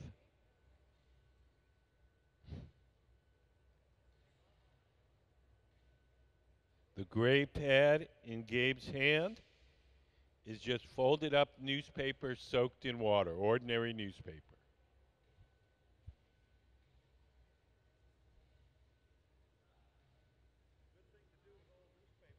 Yep.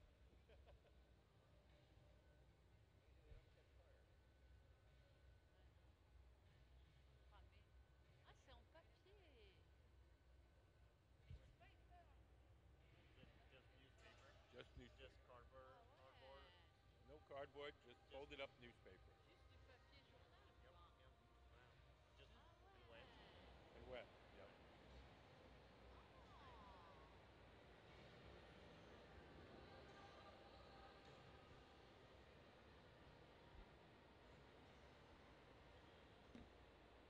Wow. Just Oh. Interesting. Is that paper? yes, newspaper. Oh, I thought it was cloth. But why did he blowing the blow torch right now? What he's doing?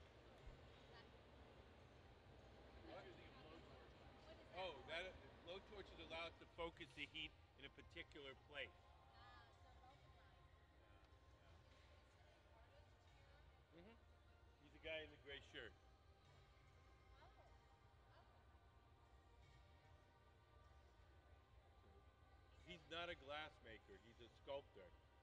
So when we have an artist from another medium, they come up with a design, and we make the actual object. Really? Yes.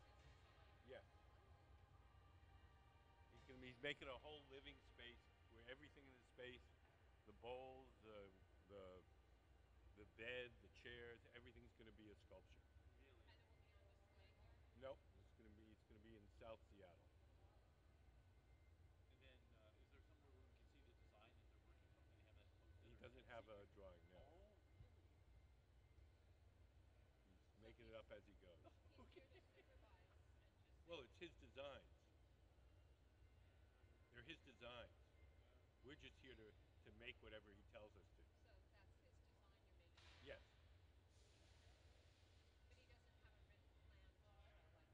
Nope. Going, going on instinct.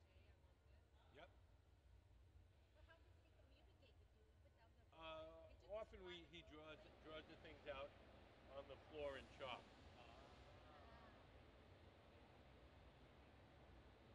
But this is pretty straightforward. He just wants a cone shape and he wants certain dimensions. Always look like that, or you do it just how it is? What? Always look like that, or you usually have a formula? It depends. Different artists have different approaches. Some people come in with very detailed drawings, and we make very specific things. Some people work on the, on the spur of the moment. Different artists have different methods of working. We're engineers. That's why we always expect everything to be drawn out ahead of time. Yeah. Well, the person crouched down to the left, that's the person that's going to be blowing. Okay. Yeah. She'll blow into the steel pipe and inflate it while the guy sitting at the bench shapes it. Yeah.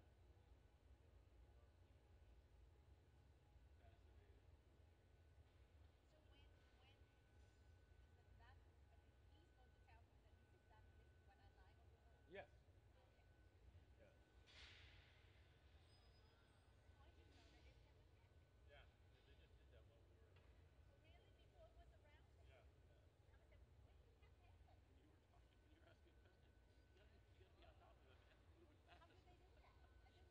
float up like a balloon. Yeah. It's like blowing up a balloon. Yeah. That's amazing.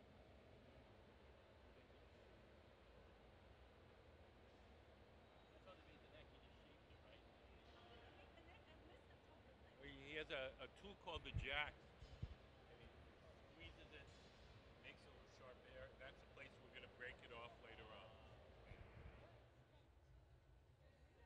That's why you use the blowtorch to make that part hotter. Yeah. Okay. So I thought he was putting a lot of heat on that one spot. They're rolling it. Balloon. Think balloon. You know what a balloon is, right? You blow into it, it makes it bigger.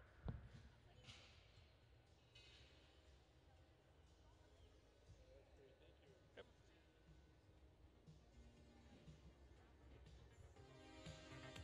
Yes, sir. Why do you use the blowtorch? The torches allow us to focus the heat in a particular place. When we put it in the big oven, it kind of heats up the whole object. The torches allow us to focus the heat just exactly where we want it. Well, there's a ton of different reasons why we want a particular part hot. Sometimes it's the part we want to shape. Sometimes we don't want it to.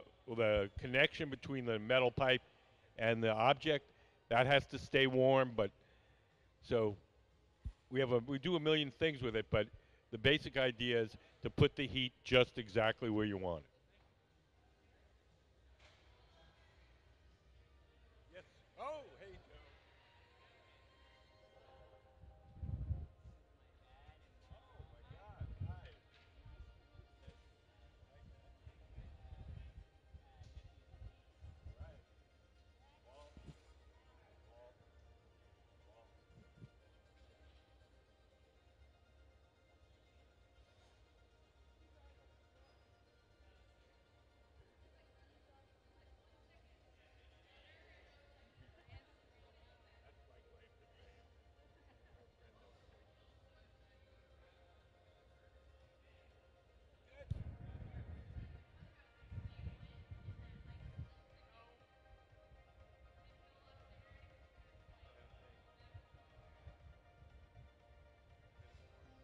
Good. Yeah, thanks. Nice. Smile. That's where the dinosaurs live. Bears too, but giant trees and did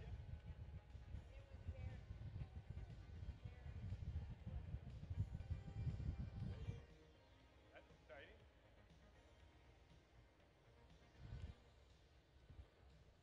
So we're straightening out the sides of our stool. The bottom of the stool is the part sticking out. What's going to be the top of the stool is the part attached to the pipe. So for those of you who came in a little bit later, our guest artist, Leo Berk, is making a kind of an art living space where all the objects in the living space will be sculptures. And this is going to be a stool.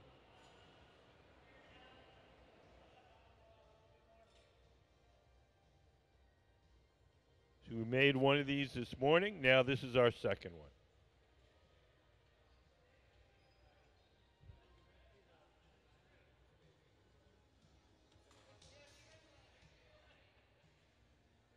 Do you guys have any questions? Mm-hmm. Yep.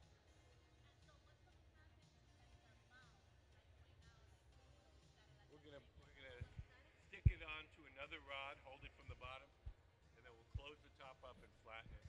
That'll be the part you sit on.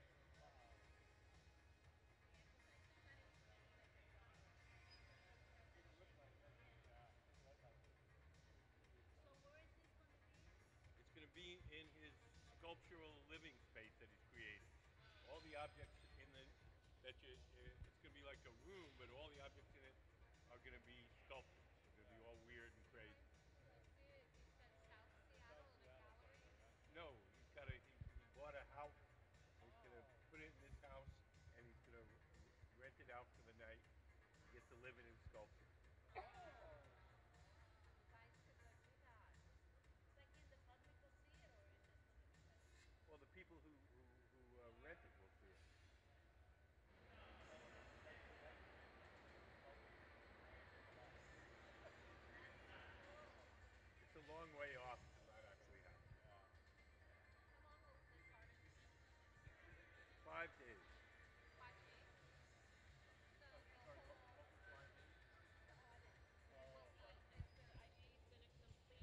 No. Yeah, we'll go to his studio. He's gonna make. Not everything's gonna be made out of glass.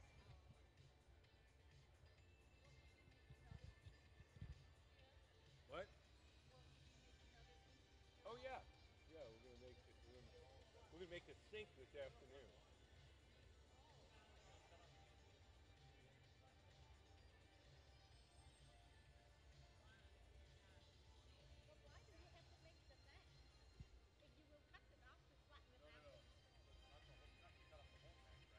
We're gonna break it off the pipe it's on now. There'll be a little hole in the top.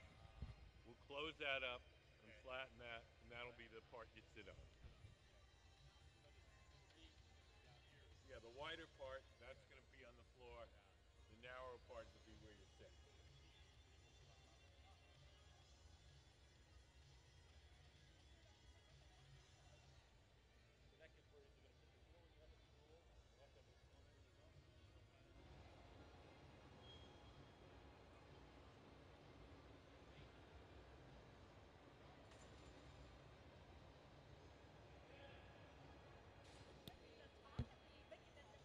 What?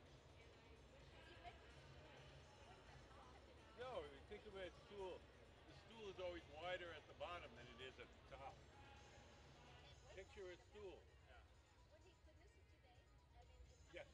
Well, we'll finish most of it. There's still some. We'll leave a little piece of glass on there that has to be cut and ground and polished. But yeah, the general shape will be finished, and the decoration. Well, you'll see it as soon as we finish it. It goes into a special oven to cool slowly overnight. So you'll see it just before it goes into that oven. But it won't be cool till tomorrow morning. This is something to cut with. The thing he's heating up now. So he heated up the little tongs. No, no, he's going to shape the sides. He wants the little bottom corner to be a little crisper. Right now it's kind of rounded. He wants it to be sharper. So he'll lean on the side with those steel tongs. Those are called the jacks. And his assistant will hold the wooden paddle across the bottom. Yes. You guys have any questions? I was just trying to figure out how he's going to turn it into a stool. Well, it's going to be that shape. It's not going to have legs. That's the top, right? That's the bottom. Oh, that's the bottom. Bottom. Oh, I see.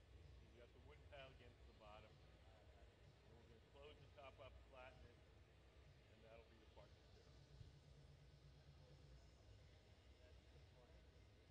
Oh, the top. The top of the. The part attached to where the pipe is now. So they're going to detach the pipe. We're going to attach it, and we're going to flatten the top.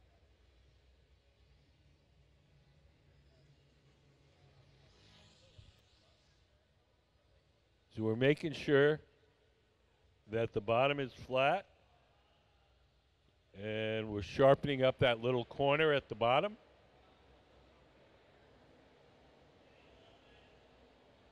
We're checking the dimensions. Mr. Berk has specified some pretty specific dimensions that he wants this to be. Does anybody have any questions?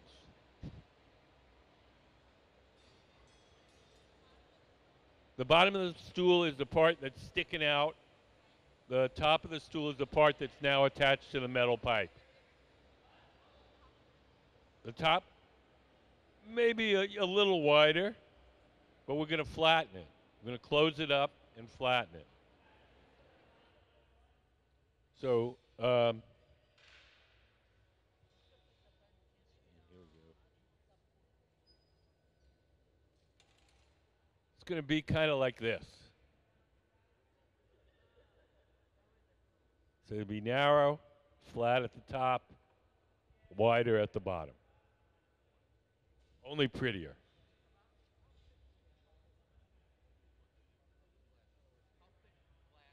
About a quarter inch.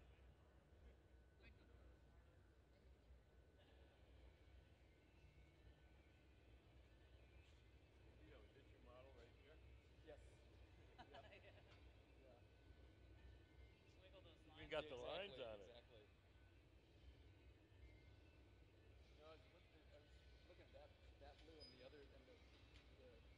colorway that I brought. Yeah, they're very similar. Same, it's got that Yeah.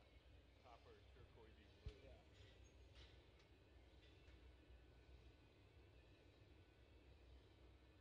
That's copper, though. Yeah. I remember some of that from Krampus. Oh, right. Yeah, yeah. Yeah. Glazed chemistry. Yeah. Cobalt one will get you blue. Cobalt, yeah, it's Yeah. a deeper, more Yeah. purpley blue. Right. This is a greener blue. Yeah.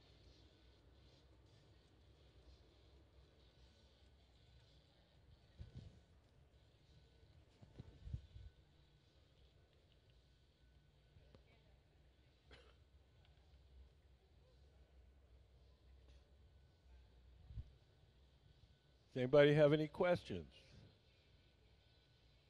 No? Would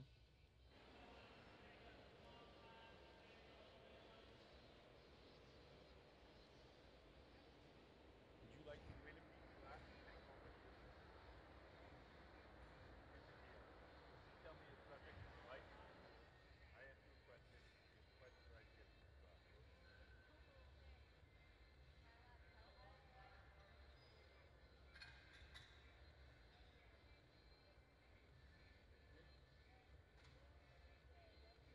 Revolutionary War? Okay.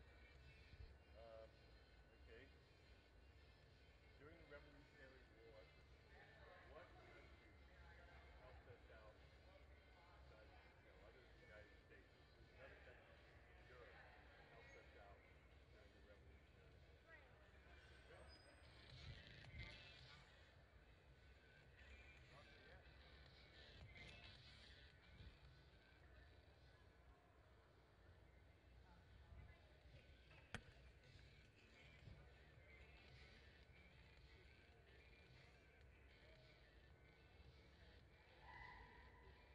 You only get one trade.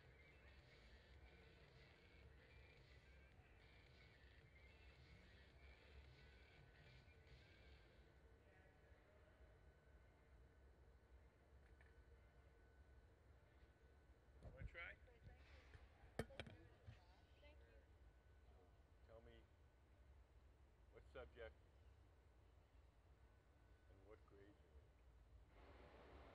He's going to be a sophomore. Okay. Just finished his freshman in high school.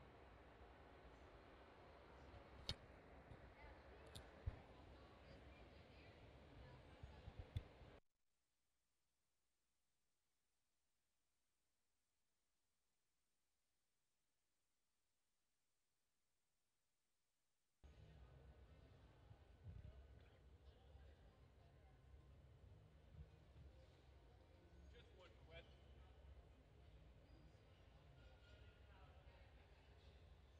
What'd you say you did? You're in high school? Okay. You name me three subatomic particles.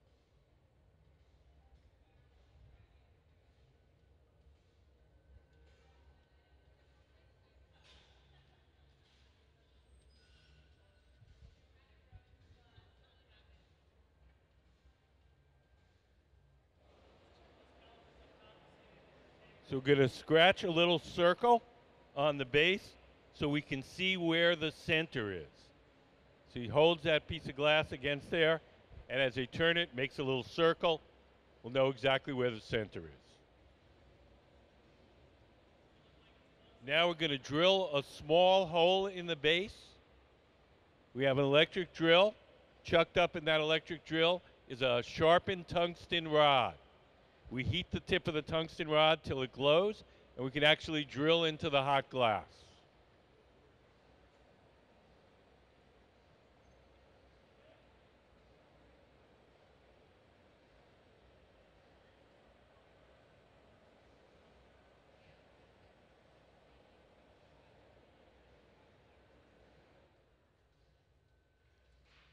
Later on, we're going to take another steel pipe. We're going to stick it over that hole, and then we'll be able to blow into the form through the bottom after we close off the top. So the second steel rod is called a blow punty. It's going to act as a handle to hold it from the bottom, but it'll also allow us to blow air into the form to keep it inflated from while we shape the top of it.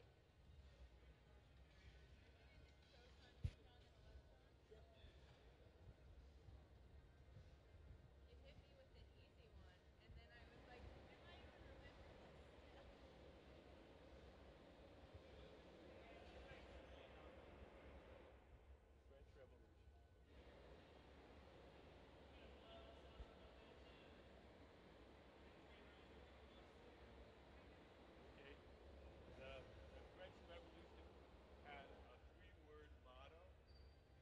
You know what that motto was? It's like their cause. Three words, three French words.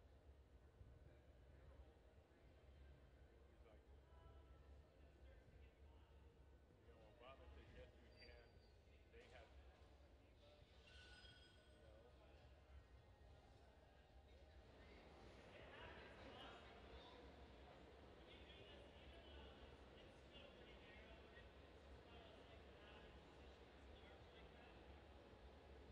the three things they were fighting.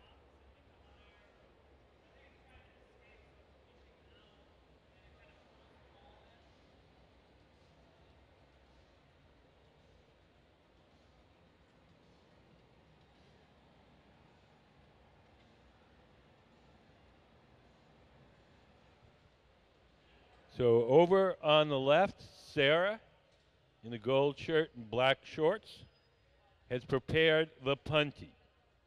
She's coated the end of that steel pipe with a little molten glass.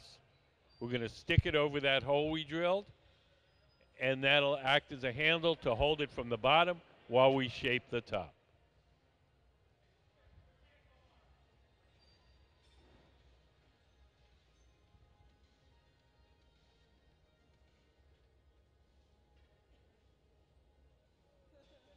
Is it something that you know or something that you have no idea? I have no idea. I'll give you one of the words. See if you can give me the other two. Liberté.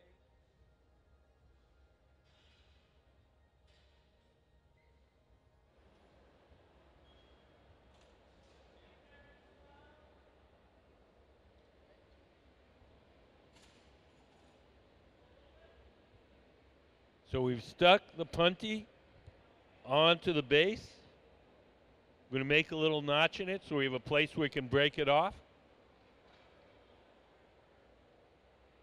When Sarah feels that that bond is stiff enough to support the weight, then we'll break the glass away from the original pipe. We'll take a pair of tweezers, dip them in water, drip a little water where we want it to break, and then a sharp tap on the metal pipe will release it.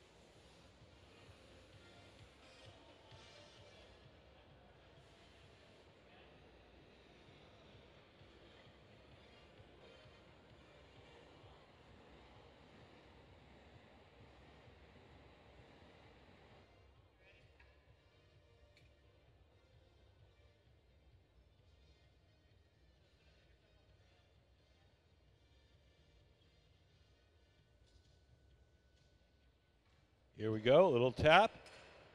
Off it comes.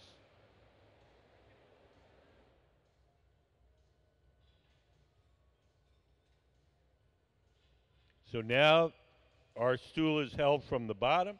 The top is exposed. The top can now be heated and shaped.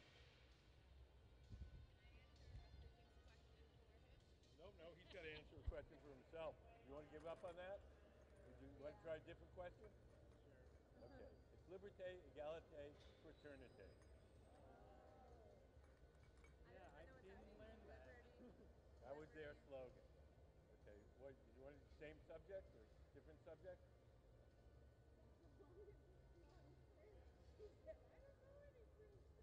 Oh, you said you're the guy who said French Revolution, not me.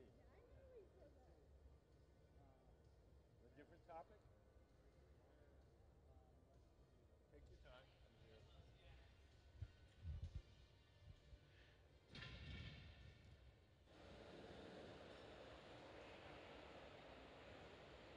So we're using the torches to heat up the very top, make it extra hot and soft, because that's the next part that we're going to shape. So that part will be extra hot, and we can shape that without disturbing the rest of the object. Do you guys have any questions?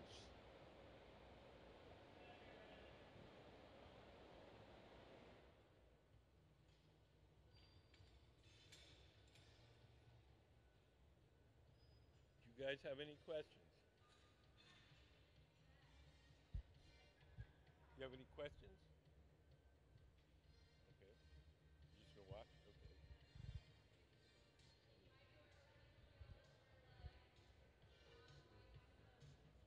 Do you guys have any questions? You engineers, any questions? I have a question for you. Is glass a polymer?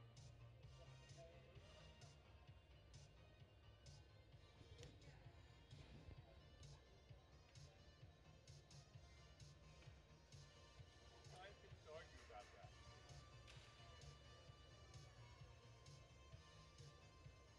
What kind of engineer are you?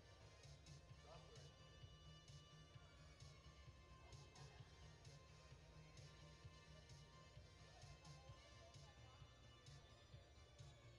Very good.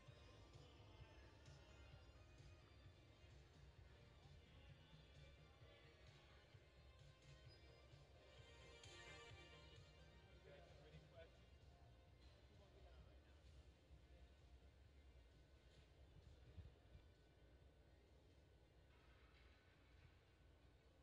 So over on the far left, Courtney, the man with the beard, he's made a little disc of glass on the end of the steel pipe. And we're going to use that to grab the opening. We're going to stick it on the top of the opening and then stretch it out a little bit and then cut it off. So it'll allow us to close that hole.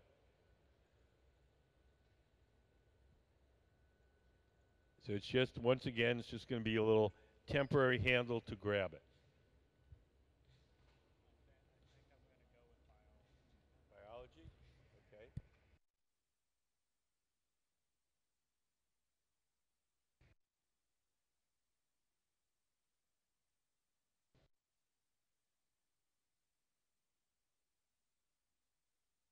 Um, when plants turn um, sunlight into energy, what's that process called?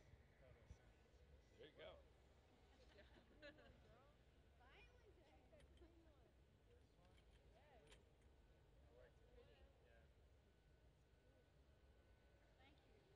You're welcome.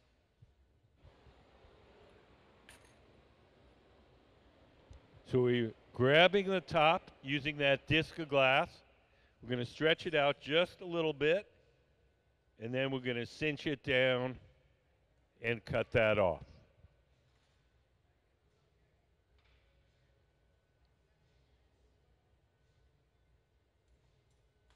So now the top of our stool is closed, but we still have a little hole in the bottom we can blow through to keep that form inflated.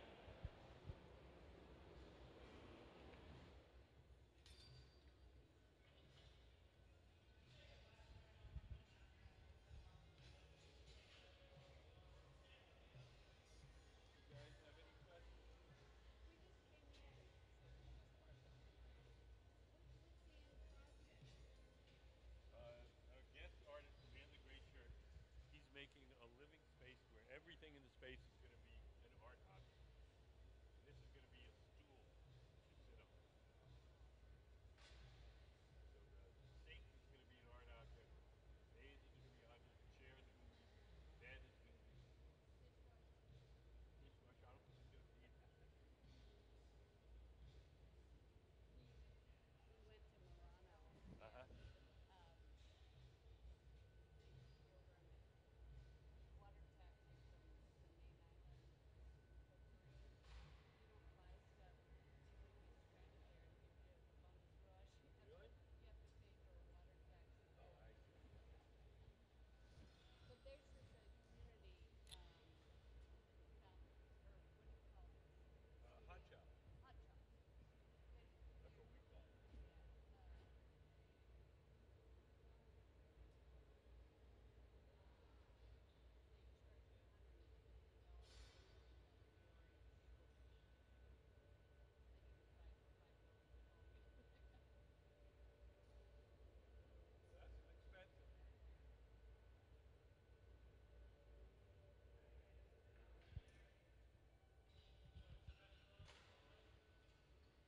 So we're going to shape the top.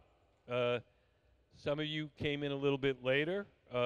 We have a short video where the artist, Leo Berk, our guest artist, explains this project. Could we play Meet the Artist? I'm no longer interested in making work for galleries. I'm no longer interested in making work for museums. I'm trying to create a different format for me to work in. This is what I'm excited about. In 1980, when I was 6 years old, my family moved from England to the Chicago suburbs, and we moved into a house designed by Bruce Goff, which is called the Ford House. I describe it as living in a sculpture. It leaks, it's freezing cold in the winter, it's blazing hot in the summer. A lot of the things that you expect a house to do, it doesn't do, but it does a lot of great things that most houses will never do. I became an artist because of that house, and it sounds like an overstatement to say that, but I really believe that's true. I made a body of work that was how that house, how the Ford House, shaped me to be an artist. And then I thought, well, what am I going to do next? And I decided I want to see if I can use that same format of asking someone to come live in something that I've made and see what I can do with that experience, see how I can use that opportunity to give them an art experience like the one that I had from the Ford House. And I can't invite someone to come live in my sculpture for 8 years, but I can invite them to come for one night. And I think there's so many cool opportunities that sets up.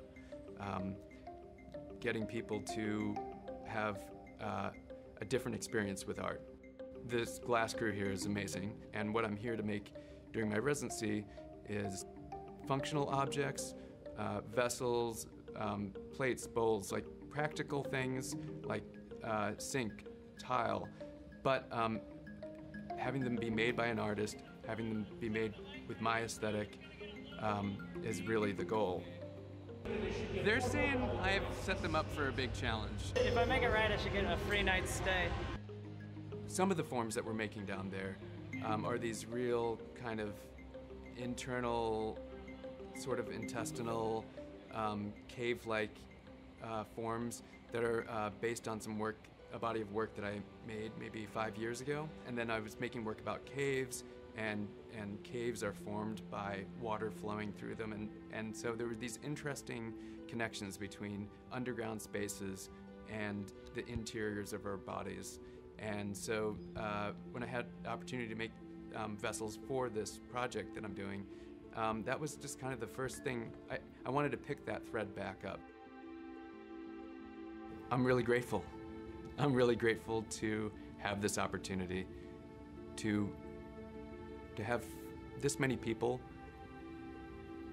making something that I'm interested in. Feels like I'm royalty.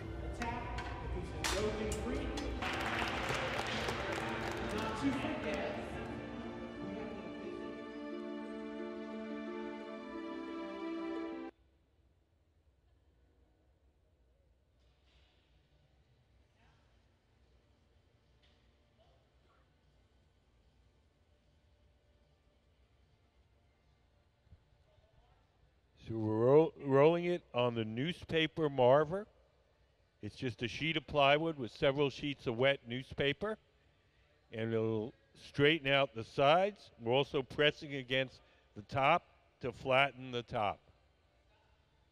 So the part they're pressing against now, that's where you're going to sit.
You guys have any questions?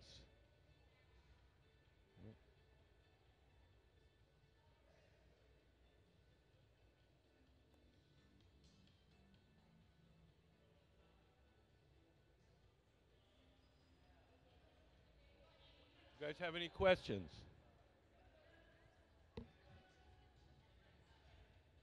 Oh, it's not going to go in a hotel. It's going to be in a house, and you're going to be able to rent the space for a night and live in his sculpture. But it hasn't been built yet. So it's not anywhere right now, but it will be in South Seattle.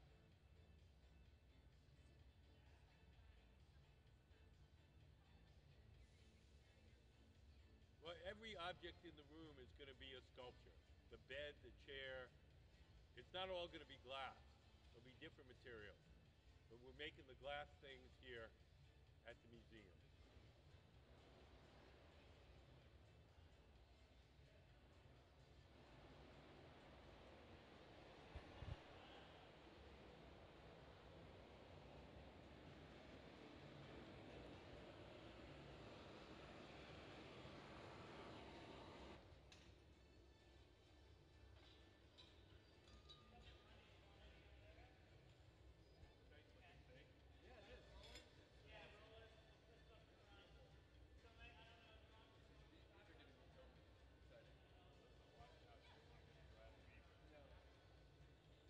Especially when you don't know how to blow glass.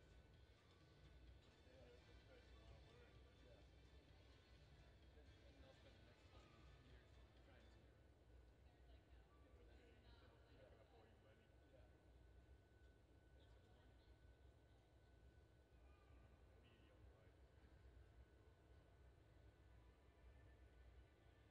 fun work. You're jealous of that. Well, you're an artist. Yeah.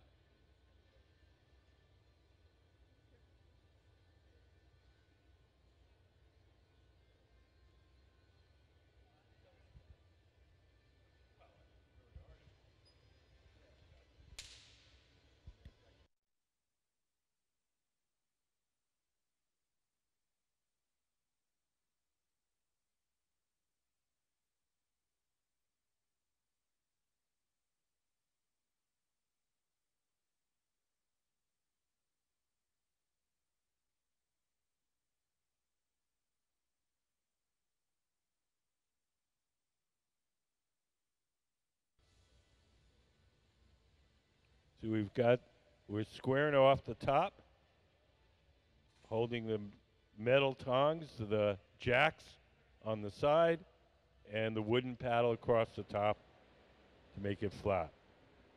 Every once in a while, we have to go and keep the connection between the metal pipe and the stool warm. If that connection is allowed to get too cold, it'll crack spontaneously, and the whole thing will fall on the floor and smash. When I say too cold, I mean above 900 degrees.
Has anybody got any questions? Questions are free. No?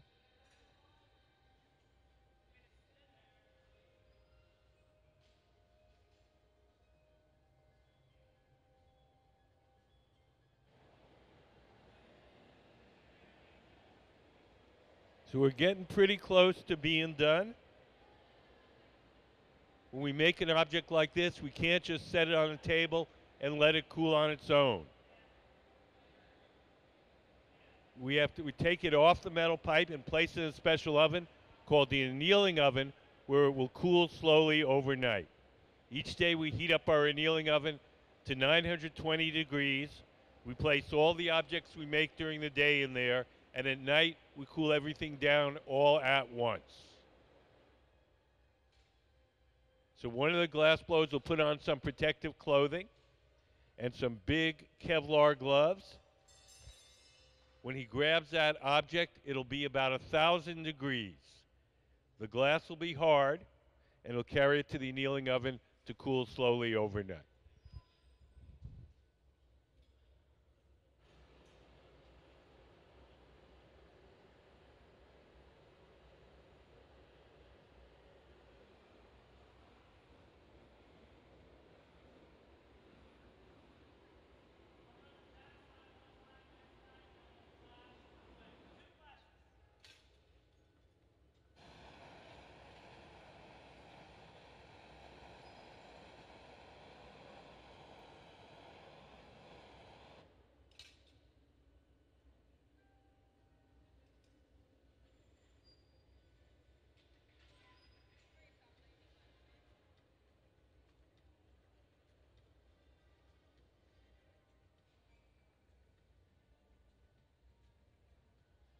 We're ready to remove it. We'll take a pair of tweezers, dip them in water, drip a little water where we want it to break right at that joint, a tap on the metal pipe, and off it'll come. We'll leave a little bit of glass stuck to the bottom of the stool, and then later on when it's cooled down, we'll grind that off and polish it.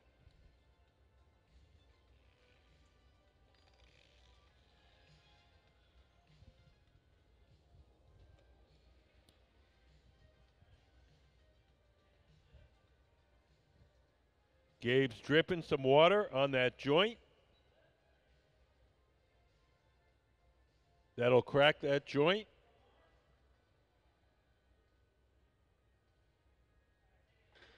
And a little tap. Off it comes. And into our annealing oven.